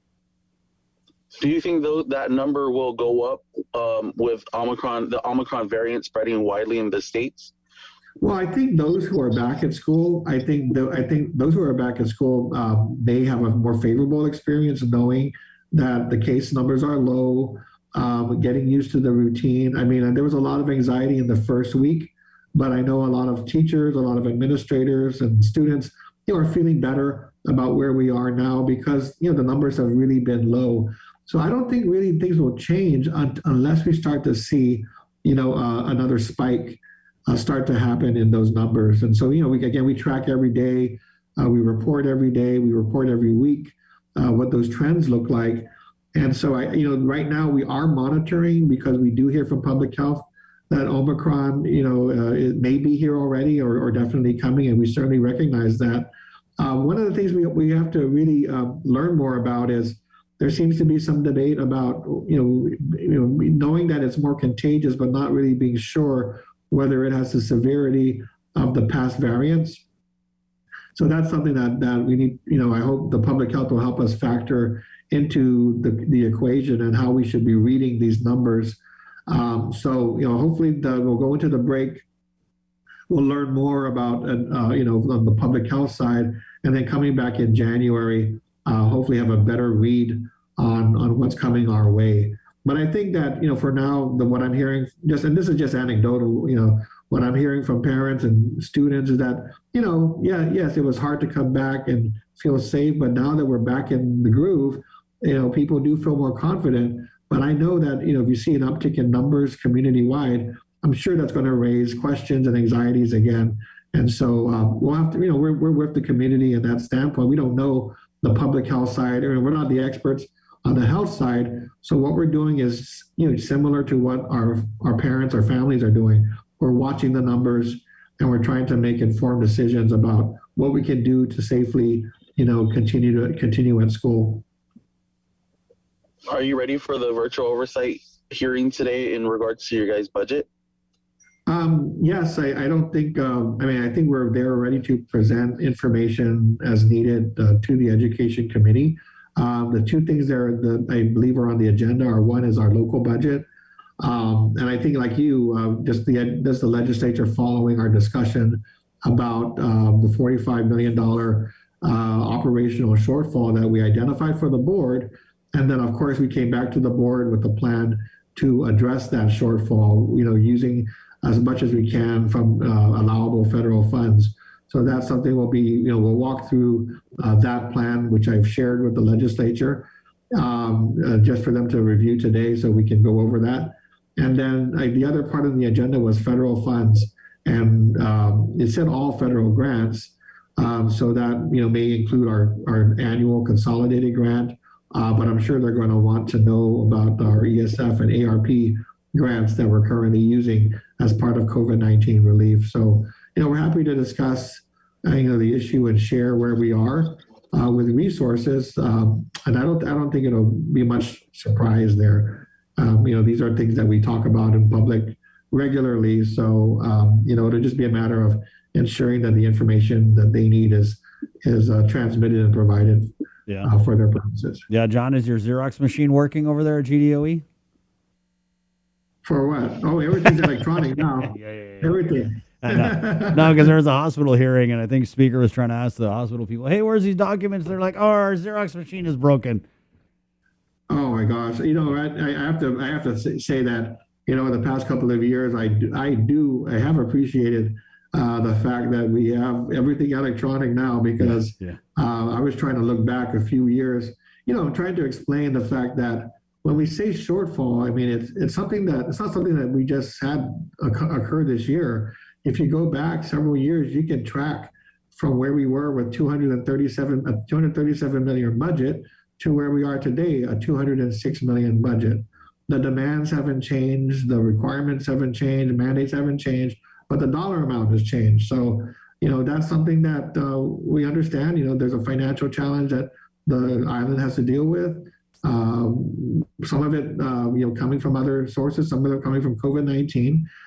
We do have a plan to address it this year, and we're grateful for the federal funds to offset the local gap. And then, from I think next year is going to be where it's really going to be interesting as to how we address the budget challenges at that point, because, we need to ensure that we're investing these federal resources appropriately. And if we're using it to just offset operational gaps, that's going to take away from those purposes, such as investing in our facilities that we've been, planning for the bulk of those resources to be used for. All right, Isaiah. Anything else you like? Oh, Superintendent, do you have anything else you'd like to add on? No, I mean, I'm just like like I said before, it's been a really, really tough semester, and I'm glad that, we're able to get everybody back to 5 days of instruction. Really glad the sports continued. We see our kids out there competing and enjoying themselves. And I hope we can carry that, over the break, give everybody a chance to celebrate the holidays with family and, celebrate the good things that we have. But, come in with that same spirit next year and hopefully sustain that through the rest of the year. I think all of us are fatigued by COVID-19, and it surely is disruptive to everything that we're trying to do for our young kids.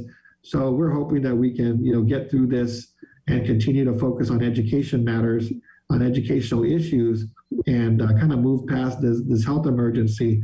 But again, who knows what the future holds. It's just I hope everybody stays safe, and we can work together on this. John, I'm sorry, on this service learning hours, because I don't want to leave this parent hanging, but they had a further question on the discussion of service learning hours. Would the 9th and 10th graders be required to complete the 4 years total of hours, or be adjusted for the remaining 2 years, for example, 10th graders? If so, will there be options for online students to obtain those hours? So right now, technically, the service learning hours are required, but we do plan to address that with the legislature, because again, it's the same. The similar conditions exist for our freshmen and sophomores as they do for our juniors and seniors. So I don't think that's really the controversy right now. I think the issue that needs to be remained is because they didn't just do the suspension of service learning. It was the service learning plus the instructional hours mandate. So we are actually focused on the instructional hours mandate and determining what we need from the legislature. And so by January, we should be able to go forward. And I'll talk to the board members and see whether we want to accelerate that service learning discussion if it is if it is confusing our parents and our schools. But again, our thought process was to try to resolve both matters and go to the legislature no later than January on these issues. Thank you, John. Isaiah, are you good? Okay. I'm good. Thank you. Right on. There you go. Okay, thanks, everyone. Have a great day. Thank you, John. Isaiah Uggan of the KUAM news team. Of course, he's our education reporter and quite the dancer on TikTok. So be sure to check out our Team KUAM TikTok. Thank you, Isaiah. There you go. 9 o'clock, we're KUAM FM in Agotni, Guam, KUAM TV. Good morning. My name's Chris. We'll be doing Guam Windward Memorial and the Greater Good next at 9:01. The link continues after the break. Learn about people and organizations making a difference in our community on the Greater Good every Wednesday during the link. Building awareness, promoting events, generating change. Find inspiration to seek out the greater good every Wednesday. Listen, watch, stream. Miss the link? Miss a lot. Presented by Jay Goodman, a happiness company, and Guam Windward Memorial. Celebrate life. The Novena to the Christ Child, a podcast series on KUAM Communication, a local Christmas tradition reimagined with all 9 days available on demand on the KUAM Podcast Network beginning December 6th and streaming on all our digital media platforms as well as nightly at 7 p.m. on Isla Digital Radio. Let's get merry during the most wonderful time of the year by making spirits bright. KUAM Communications and Coast 360 want to highlight your decorations and lights by flooding the social media pages of KUAM with your videos and photos. Finish your holiday setup, snap a few shots or video of your delightful display, and send it to us through social media or email them to promotions@kuam.com. Check out our posts every Friday or tune in to KUAM News Weekend Edition for a special montage of the submissions certain to be making spirits bright with every broadcast. Warmest holiday wishes from KUAM Communications and Coast 360 Federal Credit Union. Together, we thrive. Coors Light presents Uproar, the Sleigh Game Edition, Saturday, December 18th at Custom Fitness to compete head-to-head to determine who's the fittest. Visit guamtime.net to purchase tickets for $15. Visit us online. Special thanks to KUAM Communications, Boca Box, Custom Fitness, Kill Cliff, Cherry Media Vision, ERC, and A-Tech Construction. Proceeds to benefit the Guam Volleyball Federation.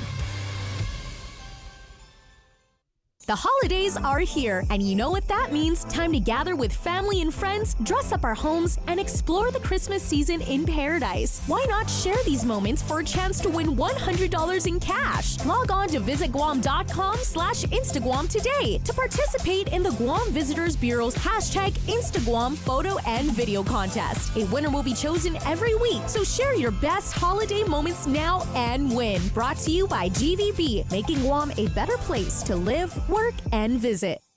Well, I didn't get screened because I was just afraid of it. I procrastinated. I didn't have any symptoms. I didn't have insurance. I didn't want to know. There were several services that was available to me. I got a mammogram. Colonoscopy. I know in my heart that early detection saved my life. And I just tell people all the time, please go get screened. Basically, my life was a revolving door of just getting drugs, using drugs. My name is Anne-Marie Sablan. I'm 26 years old, and I'm a student at Guam Community College, about to graduate with my associate's degree in human services. Got my high school diploma with GCC's Adult High program. The staff there is very helpful. They're very friendly, and it became like a family dynamic. It's possible for anybody, especially people like me who struggle with addiction. Attention basketball fans, the wait is over. Clutch Guam presents the second annual McDonald's High School Basketball Classic, going down December 20th to January 8th at the Father Duenas Jungle. Make sure you come through to watch some high school boys and girls varsity division action. You do not want to miss out. Special thanks going out to KUAM Sports. We'll see you there.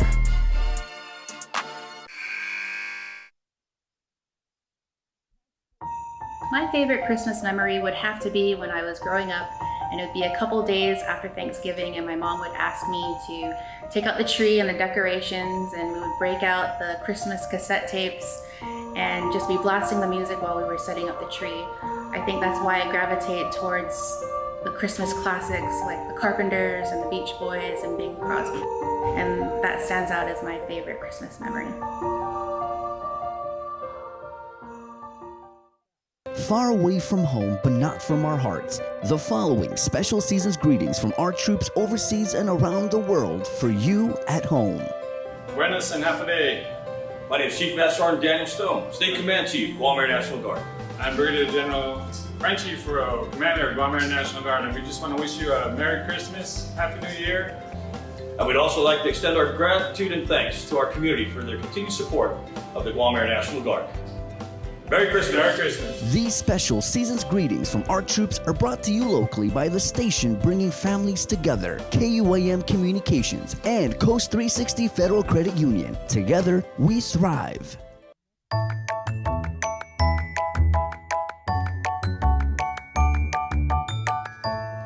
Hafaday. This is Therese Terlahi, Speaker of the 36th Guam Legislature. I ask you on this Giving Tuesday to assist the Ali Women's Shelter and the Ali Children's Shelter with supplies such as hygiene products, diapers, and other necessities. Family violence is the top offense charged on Guam in 2020 and 2021, according to the judiciary of Guam's annual reports.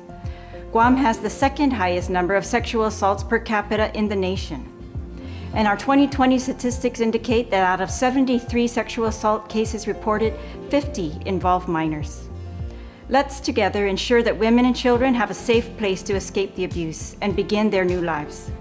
Your donation to the Ali Children and Women's Shelters will bring hope to these survivors and improve their quality of life. Please contact the Catholic Social Services for more information and Sidzulas Maasi.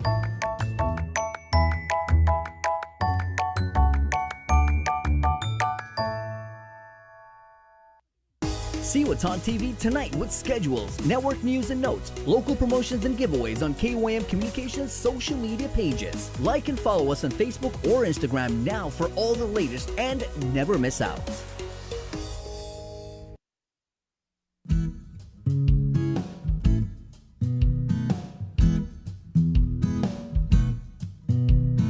I'm dreaming of a white Christmas, just like the ones I used to know, where the treetop glisten and children listen to hear sleigh bells in the snow. I'm dreaming of a white Christmas, with every Christmas card I write. May your days be merry and bright, and may all your Christmases be white.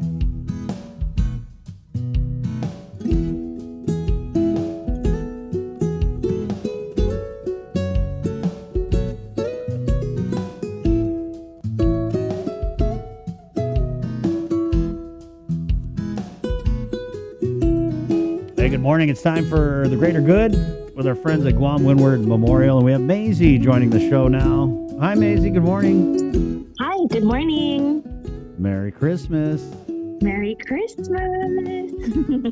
So I'm thinking Christmas, about family, spending time together, maybe doing some cool activities that, maybe there's a certain place that's having something for the holidays where, families can kind of go. And I mean, I don't know, it's been a little chilly lately, and, because it's tomorrow winter, maybe they're going to get a little hot chocolate. That'd be great if someone was doing something like that. Oh, well, guess what? GWM is. Oh, so my God. What? Look at that. Wow. What a coincidence. I swear. Hafide, my name is Maisie, and I work here at Guam Windward Memorial in the beautiful Windward Hills in Dotnya, and we are hosting a free family event this weekend, 3 nights only, the 17th, 18th, and 19th from 6:30 to 8:30. So it's our Merry and Bright Christmas event. We have all our beautiful big Christmas lights set up. We'll have a hot chocolate bar. We have snacks to give away, and everything is prepackaged. So right in line with COVID guidelines. So please, if you're coming, bring your family, bring your friends. It's completely free. Come and have a good time. We're giving out prizes, so it'll be great. Just wear your mask and make sure we're social distancing. But this weekend, I'm really excited for it. This sounds absolutely awesome. And so when families kind of go here and we're Christmasing, we're sipping our little hot chocolate, listening to the live music, what if like maybe mom or dad had questions about anything that's going on with GWM?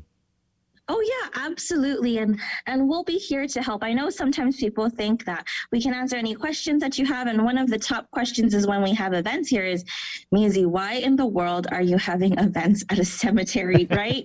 And it's a little bit of a strange concept, but our whole idea is that, you know, it's really beautiful up here. If you haven't been here, I recommend that you come. It overlooks the Southern Hills. It's just stunning, and its landscape so just wonderful.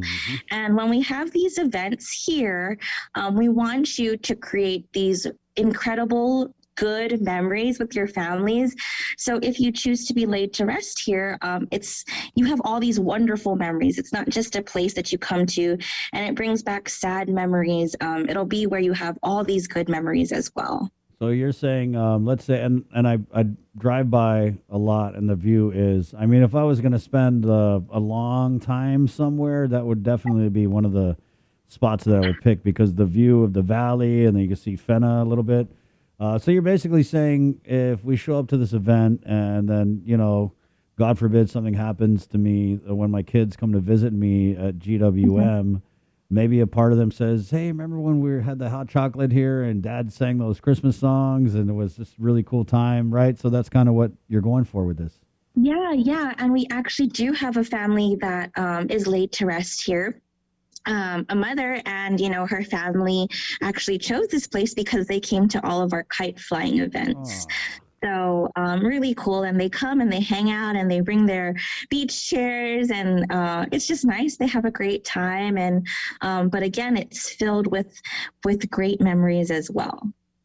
You had me at kite flying event. When do you guys, I know we're talking about this one now here, but wow, a kite flying event? I mean, when's that? Well, as you know, in Windward Hills, it's really fresco. There's always a really nice breeze, right? So it's very wind. Yep.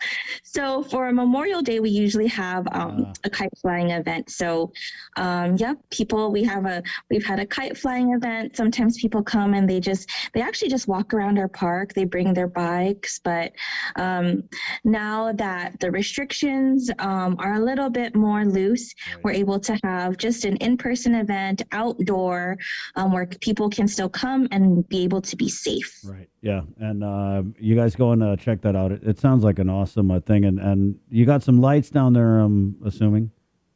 Oh, yeah. I think the star of our show is our 30-foot Christmas tree. So we have these huge Christmas trees up. We have a big display where you can take a picture. So it'll be a lot of fun. Maisie, I love talking to you. I know Jason normally interviews you, and I'm kind of on the side, just like, I wish I could do that interview. So it was really great. Let's run through the details again, because I know it's a few nights, so maybe parents want to pick one night that they want. So the times, the dates, and what are we going to do? Yep. So it's this weekend, December 17th, 18th, and 19th. 17th and 18th, we'll have live music. So I recommend come on down. And then it is from 6:30 to 8:30. Right. 6:30 to 8:30, 17th, 18th, and 19th. And, you know, just being for my grandfather's house was in Windward Hills. And let me tell you, 6:30 to 8:30 at Guam Windward Memorial, facing out towards like the Fenna Valley, the sunset, I'm telling you guys, it's going to be crazy. It's going to be beautiful. And then the sun's going to go down and the lights come on. And the whole time we're sipping do you sip your hot chocolate, your hot cocoa with your pinky up, or? Oh, that's a little bit too fancy for me. You got to get fancy sometimes, Maisie. It feels good. Thank you. All right. Have a good day. You too, Maisie. That's Maisie from Guam Windward Memorial. It's the KUAM Care Force's presentation of The Greater Good, and it's brought to you by Jay Goodman. Quality products, best customer support, friendly service. Order online 24 hours at guamgoodman.com. In-person pickup and Guam delivery free. Order with confidence. It's the Jay Goodman way. And Guam Windward Memorial, because your love is everlasting. For more info or to schedule a tour, please call 688-6371. That's area code 671. 688-6371. Guys, can I ask you a question? Who do you count on, right, in your life?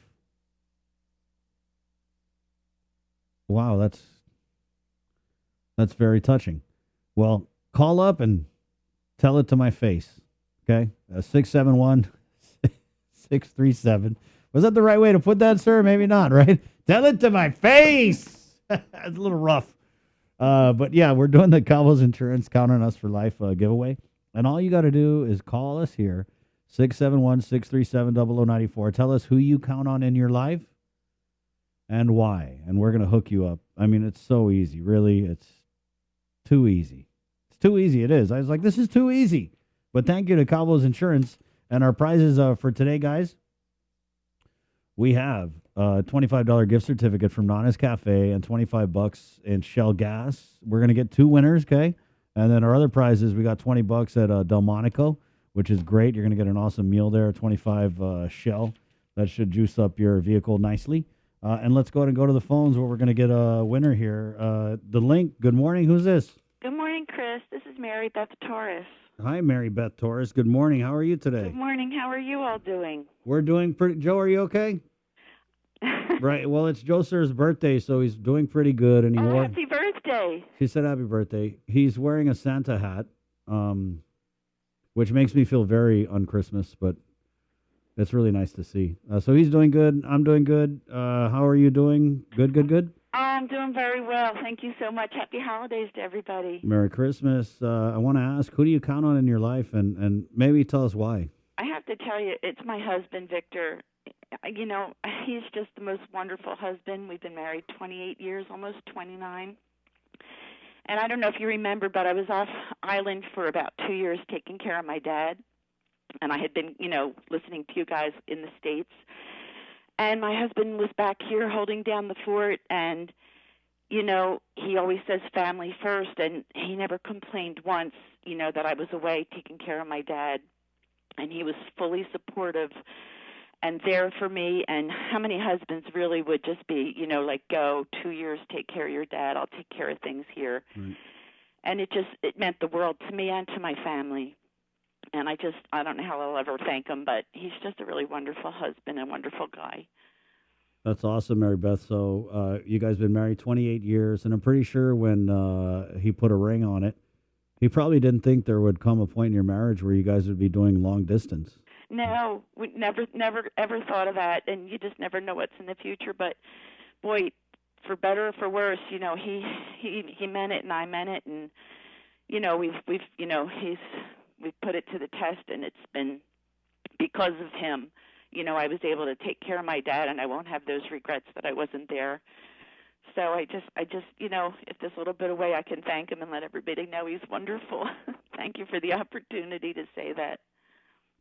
Of course, can you take us back to when you first married Victor? What was it that you saw in him that made you kind of want to wife him up? Well, I could tell right from the beginning that he was a family guy, the way he treated his own mom and dad and all of his aunties and uncles, his family, his cousins. And he's a community guy. He's always contributed to the communities. I just knew, we were a little bit older when we met, and I just knew right away he was the one for me.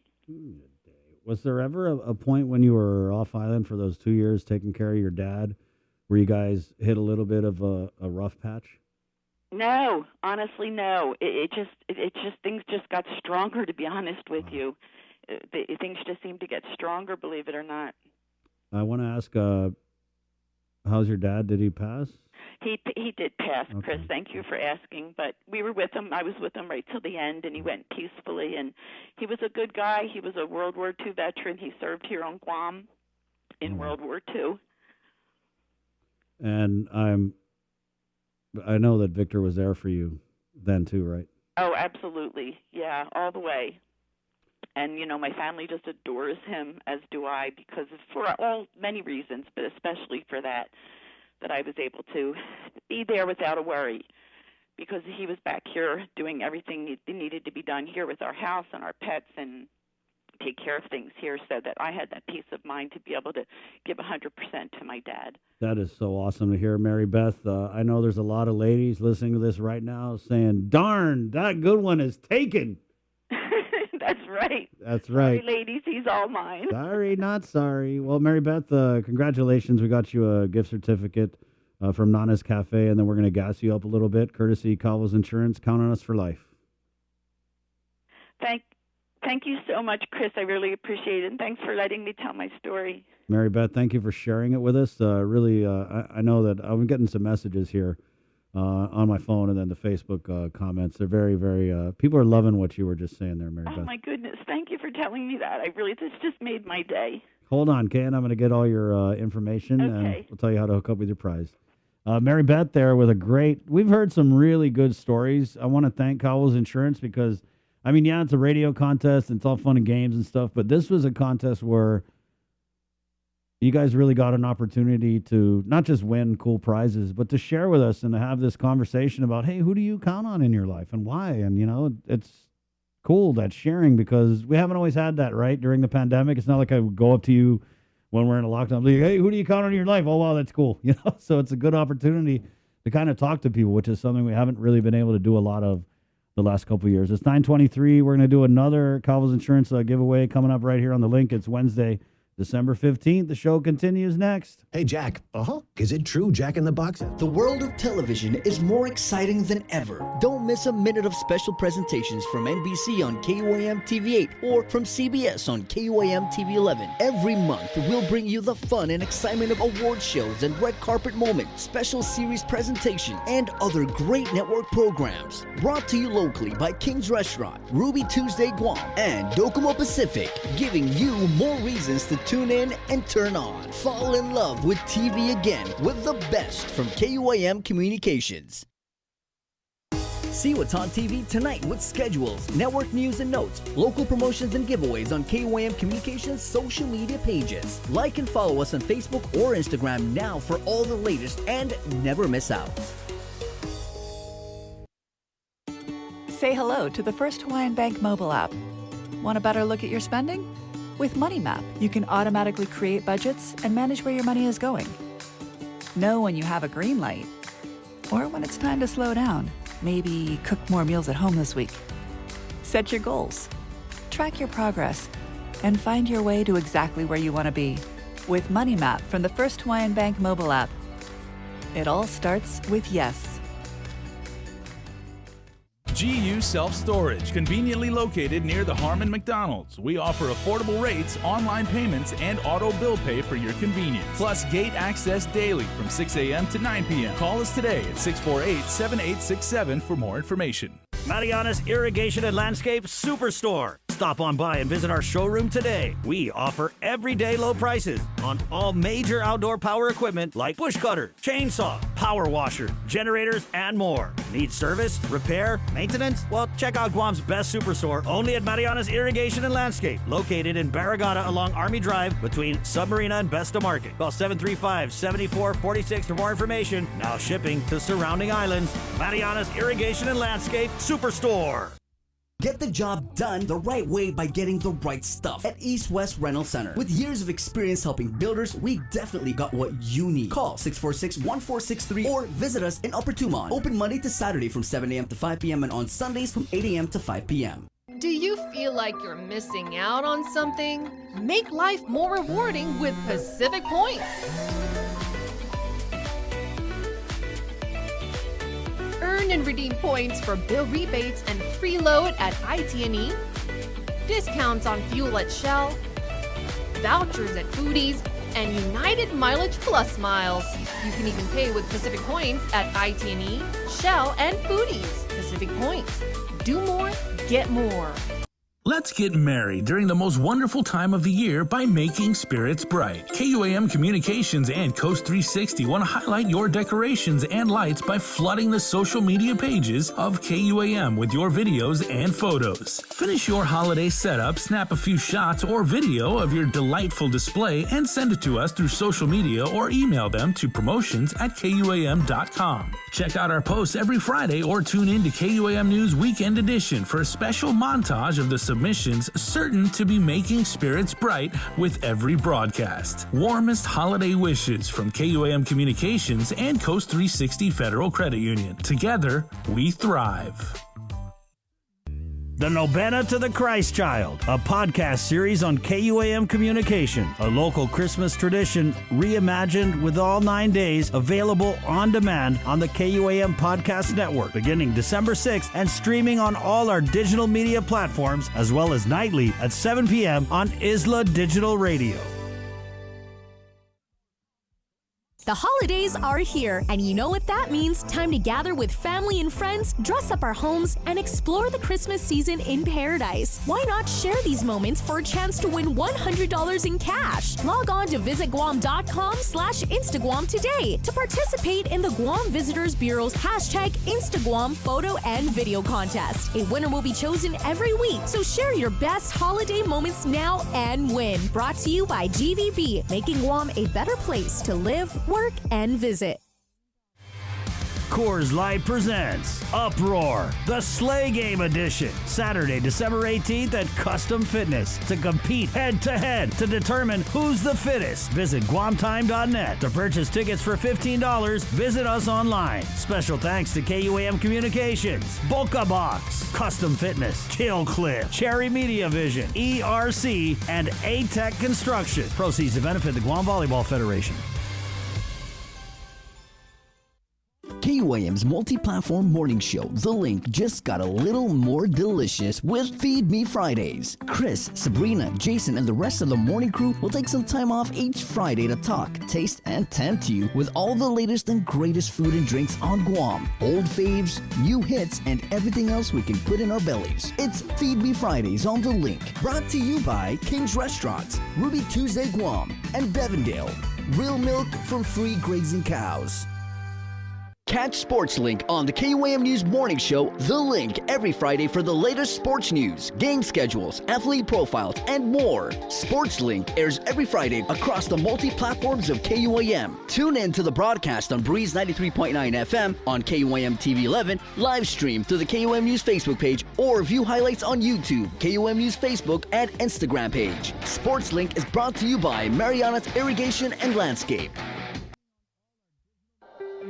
Join KUAM every Wednesday on Primetime for Inside Business. It's our new weekly segment featuring the struggle of Guam's businesses during this global pandemic. We'll hear from industry leaders about the difficult decisions they were forced to make to implement cutoffs, layoffs, and shorten hours just to survive. It's the other side effect of COVID, the island's economic crisis. We'll also feature new businesses that managed to open and thrive during these challenging times.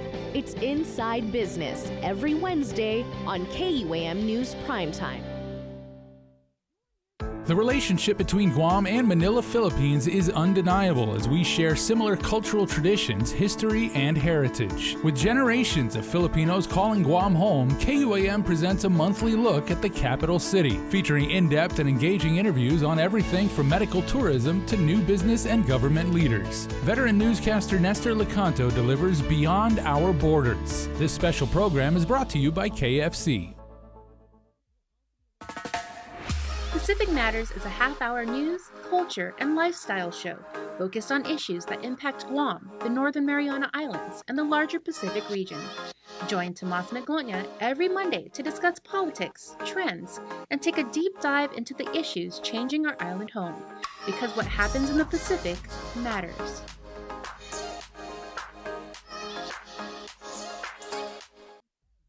The Culture Club returns to KUAM Digital and KUAM News Weekend Edition, highlighting Guam's young artists, activists, and crafters as they work to protect, preserve, and promote our Tamoto culture. Watch this weekly feature on the digital platforms of KUAM News Weekend Edition, brought to you by Hanum, the freshest bottled water made in Guam.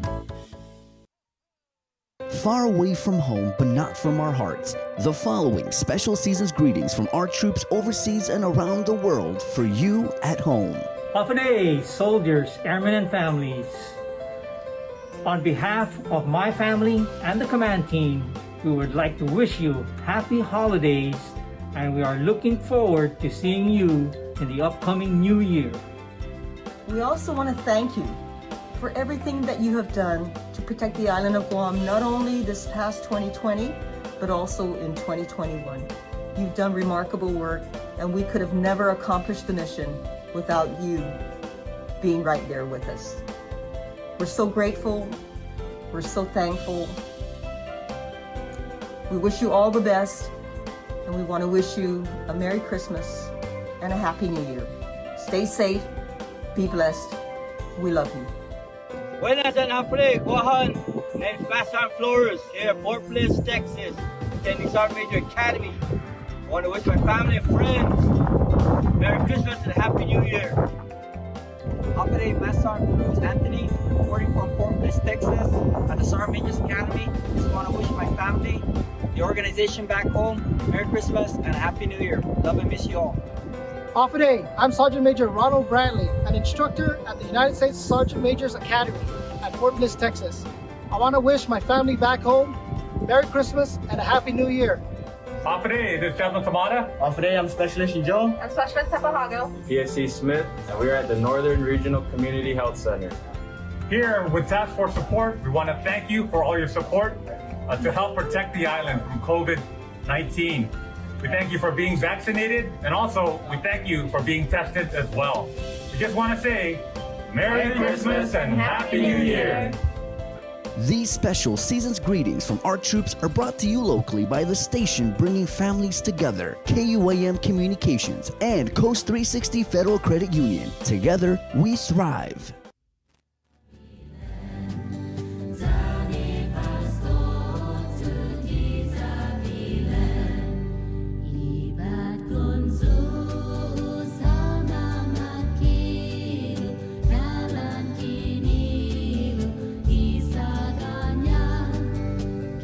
The link is brought to you by Pacific Points, Cabo Enterprises, ITD, and Jack in the Box. Good morning.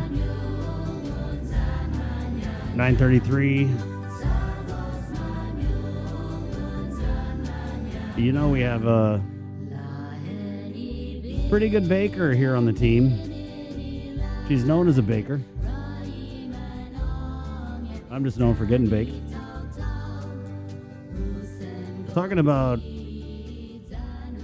the captain of our ship, if you will, Sabrina Salas Metanani, and Season's Eating. So it's basically all the team of our KUAM Podcast Network do a little holiday recipe. We had Glenn Lujan of Havarez Podcast. He did the Hawaiian Delight cake. Still thinking about that. Chubby from Baka Box. He did the roasted veg, right? Roasted veg. That's what they say. If you're in a kitchen, you don't even bother saying vegetables. It takes up a lot of time. Like just saying vegetables, that was like 10 minutes right there. So they say veg. Roasted veg up. Veg order up. Yeah, so you roast the veggies. It was an awesome video. Looked delicious. And now we turn our stomachs towards Sabrina, who does the Crimes Without Convictions podcast. And her recipe for Season's Eatings, it just says here, brie lemon cake. But I know that means so much more than that, right? And so let's go ahead and do today's episode of Season's Eatings with Sabrina Salas Metanani and her lemon cake recipe.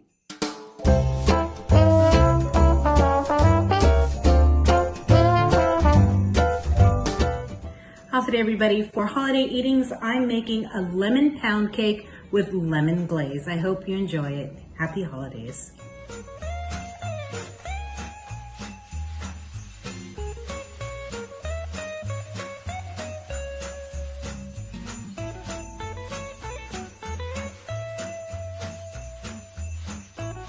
Alright, so these are the ingredients you're going to need for the lemon pound cake. You're going to need 1.5 cups of all-purpose flour, 1.5 teaspoons of baking powder. You're also going to need 1 tablespoon of lemon zest, also a 1/2 teaspoon of salt. You'll need a 1/2 cup of unsalted butter and 1 cup of granulated sugar and 2 large eggs at room temperature. You're also going to need 1 teaspoon of vanilla extract, 2 tablespoons of lemon juice, which I freshly squeezed, and a 1/2 cup of buttermilk.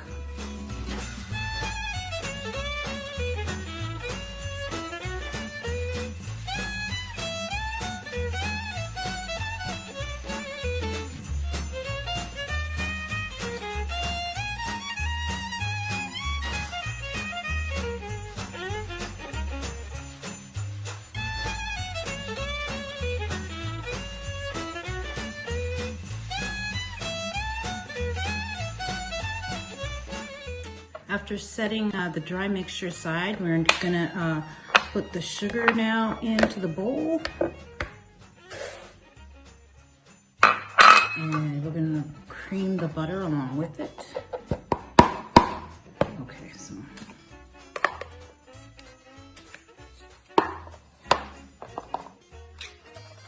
I'm gonna do this at a medium-high speed.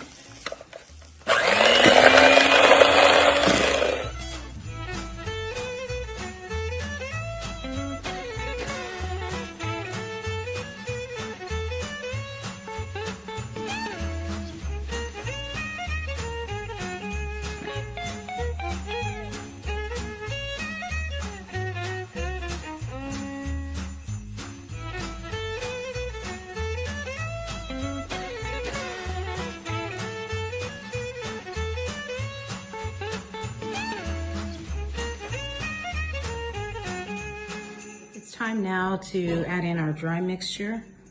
Mix that in.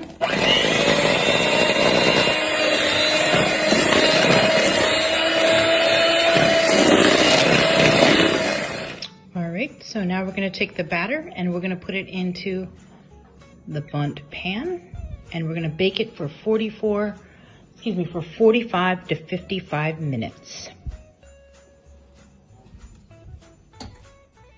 All right, so while we wait for the cake to cook, I'm gonna make the lemon syrup, and that's gonna go on top of the cake while it's still warm. So in order to make the lemon syrup, of course, you need lemon juice. So I squeeze the lemons, and we're looking at a 1/4 cup of lemon juice, and we're gonna add in 3 tablespoons of powdered sugar. And we're just gonna combine them and start mixing it and stirring it and making the lemon syrup.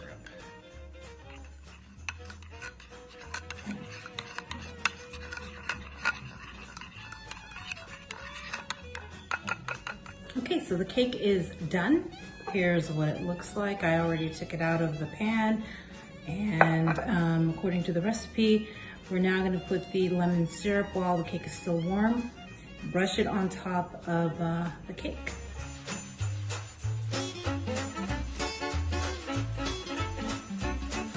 As we wait for the cake to cool even further, I'm going to start making the lemon glaze, which calls for 1 cup of powdered sugar, sifted, 1.5 tablespoons of freshly squeezed lemon juice. You can use imitation one, just depends on how you want it to be. And then also 1 tablespoon of milk. You can combine all of this and that'll make your glaze. Easy.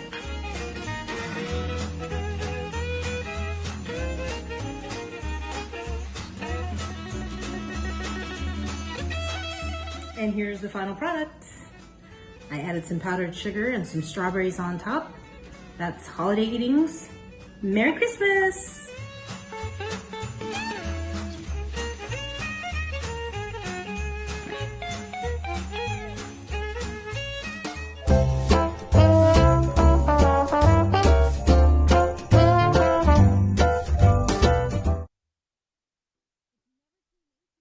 Let's get merry during the most wonderful time of the year by making spirits bright. KUAM Communications and Coast 360 want to highlight your decorations and lights by flooding the social media pages of KUAM with your videos and photos. Finish your holiday setup, snap a few shots or video of your delightful display, and send it to us through social media or email them to promotions@KUAM.com. Check out our posts every Friday or tune in to KUAM News Weekend Edition for a special montage of the submissions certain to be making spirits bright with every broadcast. Warmest holiday wishes from KUAM Communications and Coast 360 Federal Credit Union. Together, we thrive.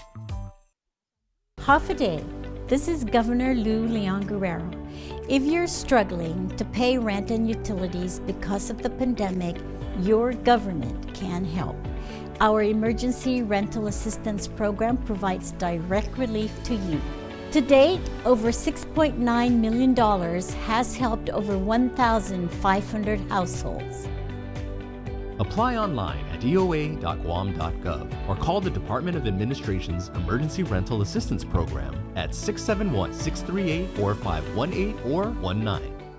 Basically, my life was a revolving door of just getting drugs, using drugs. My name is Anne-Marie Sablan. I'm 26 years old and I'm a student at Guam Community College, about to graduate with my associate's degree in human services. Got my high school diploma with GCC's Adult High program. The staff there is very helpful. They're very friendly, and it became like a family dynamic. It's possible for anybody, especially people like me who struggle with addiction.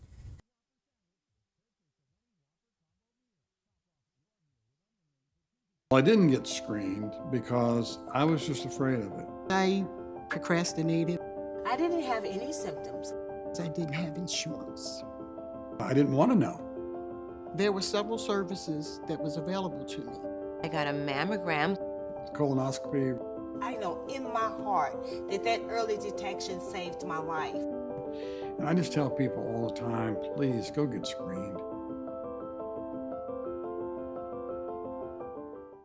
We know you're tired of hearing about COVID-19. Some of you are probably wondering whether this is ever going to end. However long it takes, we all have to do our part, including our children, to hold the line. You can protect yourself and your family by getting vaccinated. And if you're already vaccinated, don't let your guard down, because you can still give and get COVID-19. And if you're not vaccinated, remember that if you catch the virus, you could suffer more severe complications. At the end of the day, it's the choices we make to protect ourselves, our families, and our community that will control the spread. We know it sounds repetitive at this point, but again, wash your hands, watch your distance, and wear your mask. Together, we have to hold the line. Looking for TV schedules, upcoming sports, or special presentations, or what you may have missed over the busy week you had? Well, look no further than KOAM Digital Digest. This weekly emailed newsletter puts all kinds of information in the hands of subscribers each and every week. Just subscribe and we will make sure you keep up with your favorites and stay informed and entertained throughout it all. Go to KOAM.com, click on the newsletter tab, give us your email address, and you are all set. Brought to you in digital partnership with King's Restaurant and Ruby Tuesday Guam. It's the KOAM Digital Digest, your weekly guide to the latest information and best entertainment on the stations and platforms of KUAM. Learn about people and organizations making a difference in our community on the greater good every Wednesday during the link. Building awareness, promoting events, generating change. Find inspiration to seek out the greater good every Wednesday. Listen, watch, stream. Miss the link? Miss a lot. Presented by Jay Goodman, a happiness company, and Guam Windward Memorial. Celebrate life. The KUAM Podcast Network is back and on demand, featuring a great variety of podcasts from our island and region, including culture, lifestyle, awareness, crime, politics, commentary, comedy, and entertainment. Available on most streaming platforms. The KUAM Podcast Network. Subscribe and listen now.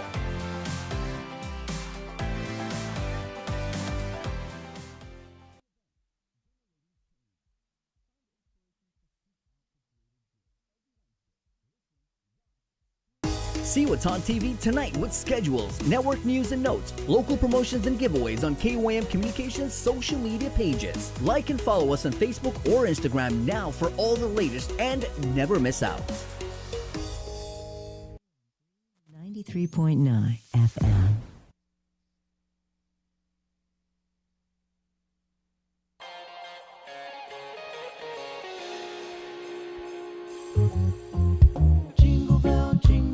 Jingle bell rock, jingle bell swing and jingle bell ring. Snowing and blowing up bushels of fun. Yeah, man. Now the jingle hop has begun. Jingle bell, jingle bell, jingle Putting the Chris and Christmas.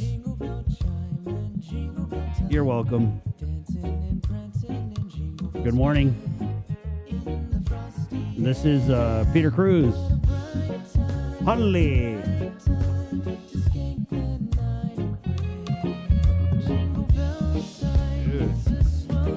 What do you think of that, sir? Nice. That's all Christmas music needed was a little more reggae. Now it's like 9:46. Good morning. The link is brought to you by Pacific Points, Cabo Enterprises, ITE, and Jack in the Box. Good morning. It's 9:47. You know, it's a great time of year, Christmas, but unfortunately, a lot of people on our island not doing so, fortunately. That's why there's the Emergency Rental Assistance Program out of the Department of Administration. Right off the bat, you can email if you have any questions, but I'm going to kind of talk about it a little, so maybe I'll answer those questions that you have. ERA@doa.guam.gov. The phone number, 671-638-4518 or 4519. It's about a 5-day application process, so if you turn in your application, your documents you need are your 2020 tax docs, your employer furlough letter, any employer separation notice, verification of employment, photo ID, rental agreement, copies of your utility bill, if applicable, and or various release forms. Other documents may be requested as necessary. Okay, and now they offer assistance for rent if you're in arrears, right, or utilities.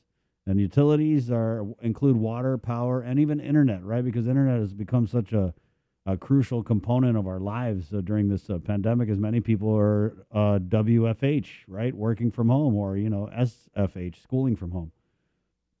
So there's assistance available for any of those things, okay? And if you applied previously, because this is the third round of this ERA, if you applied previously and you were denied, rejected for whatever reason, try again, okay? Try again, because they've kind of widened the parameters to meet the need of our people. All right, that's a word about the Emergency Rental Assistance Program. It's 948-671. That's the area code, 637-0094. Call now to win our Calvo's Insurance Count on Us for Life giveaway. We're giving away a gift certificate to Delmonico and a gift certificate of Shell Gas. And we'll take the first caller. All you have to do is tell us who you count on in your life and why. And I'll tell you who I count. I count on a lot of people in my life. There's a lot of people that I count on. But I think the person that I really count on the most in my life, it has to be my mom. You know what I mean? I stay with my mom. She lives with me. And the reason why I count on my mom is she's very selfless. Very selfless. I mean, she has spent her whole life like taking care of other people and denying herself of anything she needs or wants, just because she's always been about caring for others. Whether it was her two sisters who got cancer and unfortunately passed from it, or my niece who needs help washing her kids, or me, who I need her in my life because I can count on her.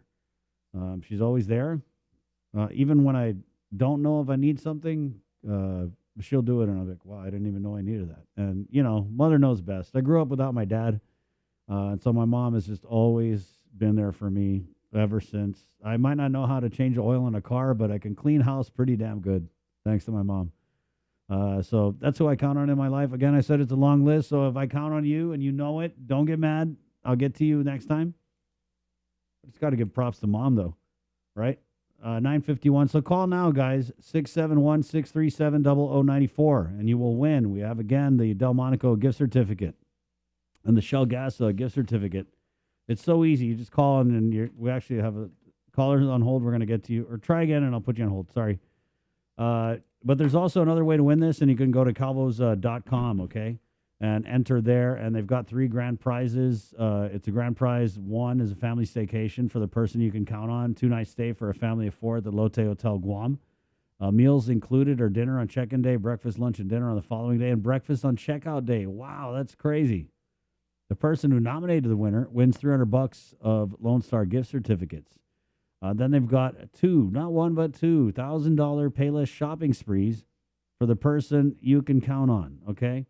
And that's awesome. Man, I'd love to do like $100 shopping spree. I mean, any type of shopping spree. I've never got to do it, and it's something that I think we all kind of want to, right, cross that off the bucket list. Because you used to see it on the old game shows, right? Was it? I don't know what game show it was, but it was on there. It's been done. So let's go get a winner now. The link. Good morning. What's your name? Good morning. Good morning. My name is Terry. Terry or Carrie? I'm sorry. Terry. Terry with a T. Okay, Terry. Well, good morning. How are you? Fine. And you, sir? I'm doing pretty good, ma'am. Doing pretty good. We're doing this contest, Count on Us for Life. And so what we need from you, Miss Terry, is to tell us who you count on in your life and why. Well, I count on my sister. Her name is Susie Contreras. I'm starting to get a little emotional, okay? Because she's always been there for me through thick and thin. And I can always count on her for anything. Especially in the holidays. And of course, I can't leave out my children because they're the greatest in the world. So, that being said, I love my sister dearly. She's always been there for me. Terry, you said your sister's been there for you through thick and thin. Give us some examples of the thick of it. Well, when I need her to help me with things, you know, or I need her to take me somewhere if my car is down, she never says no. So, you know, and we practically help each other out with a lot of things. You know, she's been my mentor at times, and I thank her dearly for that. Have you ever had the chance to tell your sister Susie just how much she means to you? Yes, sir, I do. I tell her all the time, thank you for making the time for me to help me out on things. And I tell her how much I appreciate her being there for me. And, you know, I love my sister dearly. Terry, I mean, if you're going to cry, let's just cry and get it over with, because you're getting to me here, and I'm starting to feel choked up. So if we're going to do this, let's just do this right now. Yeah, I'm starting to cheer up. I'm trying to keep my composure, but it's kind of hard. I can hear the little kids asking what's wrong in the background, so you're okay. Yeah, that's my granddaughter. You day. Yeah, she's my pride and joy also. Well, Terry, it sounds like you're very blessed. You have a lot of people in your life that you can count on, and you know, thank the Lord for that every day.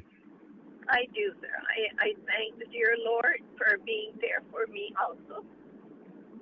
Well, Terry, hold on, Kay. Go grab a Kleenex, and then I'm going to take a break, and I'm going to come back and talk to you and get your information, okay?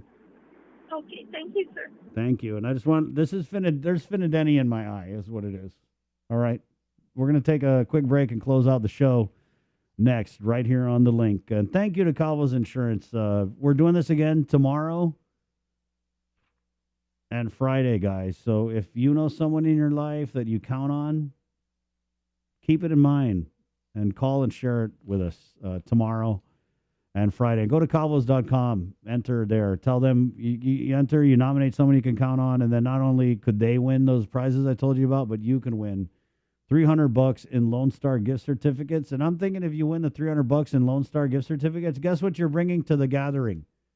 The Lone Star bread, right? And they're going to know, like, hey, got 300, bro. Bring 20 boxes of it.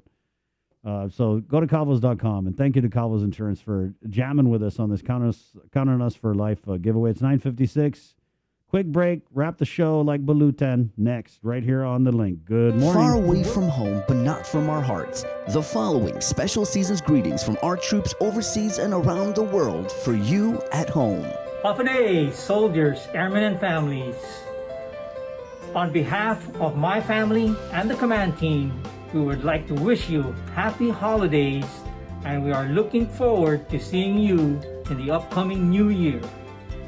We also want to thank you for everything that you have done to protect the island of Guam, not only this past 2020, but also in 2021. You've done remarkable work, and we could have never accomplished the mission without you being right there with us. We're so grateful. We're so thankful. We wish you all the best, and we want to wish you a Merry Christmas and a Happy New Year. Stay safe, be blessed. We love you. Buenas and Apre, Guahan. Name's Basan Flores here at Fort Bliss, Texas, attending Sergeant Major Academy. I want to wish my family and friends Merry Christmas and Happy New Year.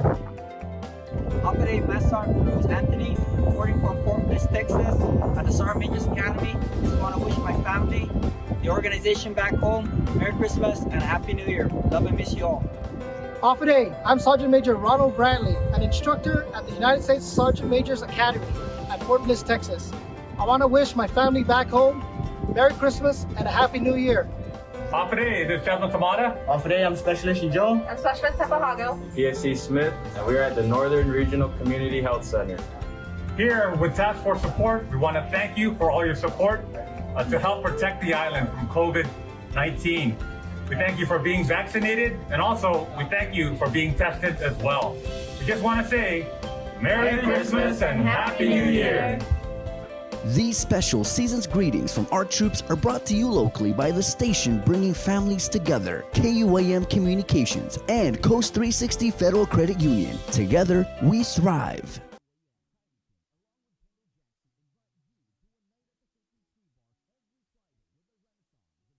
See what's on TV tonight with schedules, network news and notes, local promotions and giveaways on KUAM Communications social media pages. Like and follow us on Facebook or Instagram now for all the latest and never miss out.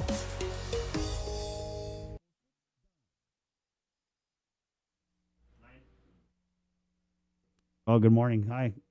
It's me, Chris, on the Breeze side. We're KUAM FM, Agotni, Guam. Congratulations to Terry. I spoke with Terry offline while we were playing commercials, and she was still like worked up, and she was telling me that they lost their mom a while back, and so her sister's just always been there for her. And so anyway, she was getting emotional, right? Oh, so was I. So I had to kind of be like, "Hey, Merry Christmas, Biba," and she laughed, and I was like, "I'm not going to let go of you until I hear some kind of happiness on the other end." So congratulations, Terry. KUAM TV, thanks for jamming with us on this Wednesday. Yes, it's Wednesday, December 15th, 2021. Brought to you by Pacific Points, Cabo Enterprises, ITNE, and Jack in the Box. For the on leave, Sabrina Salas Mantanani. On leave, but still working to give you guys that cake. The kids say nowadays, right? That cake. And Jason Salas, who's working hard in the back. Don't forget, we got your back with our primetime newscast. The KUAM news team, always working hard to bring you the best real news. Okay? Hey, my name's Chris. Until la gupa está.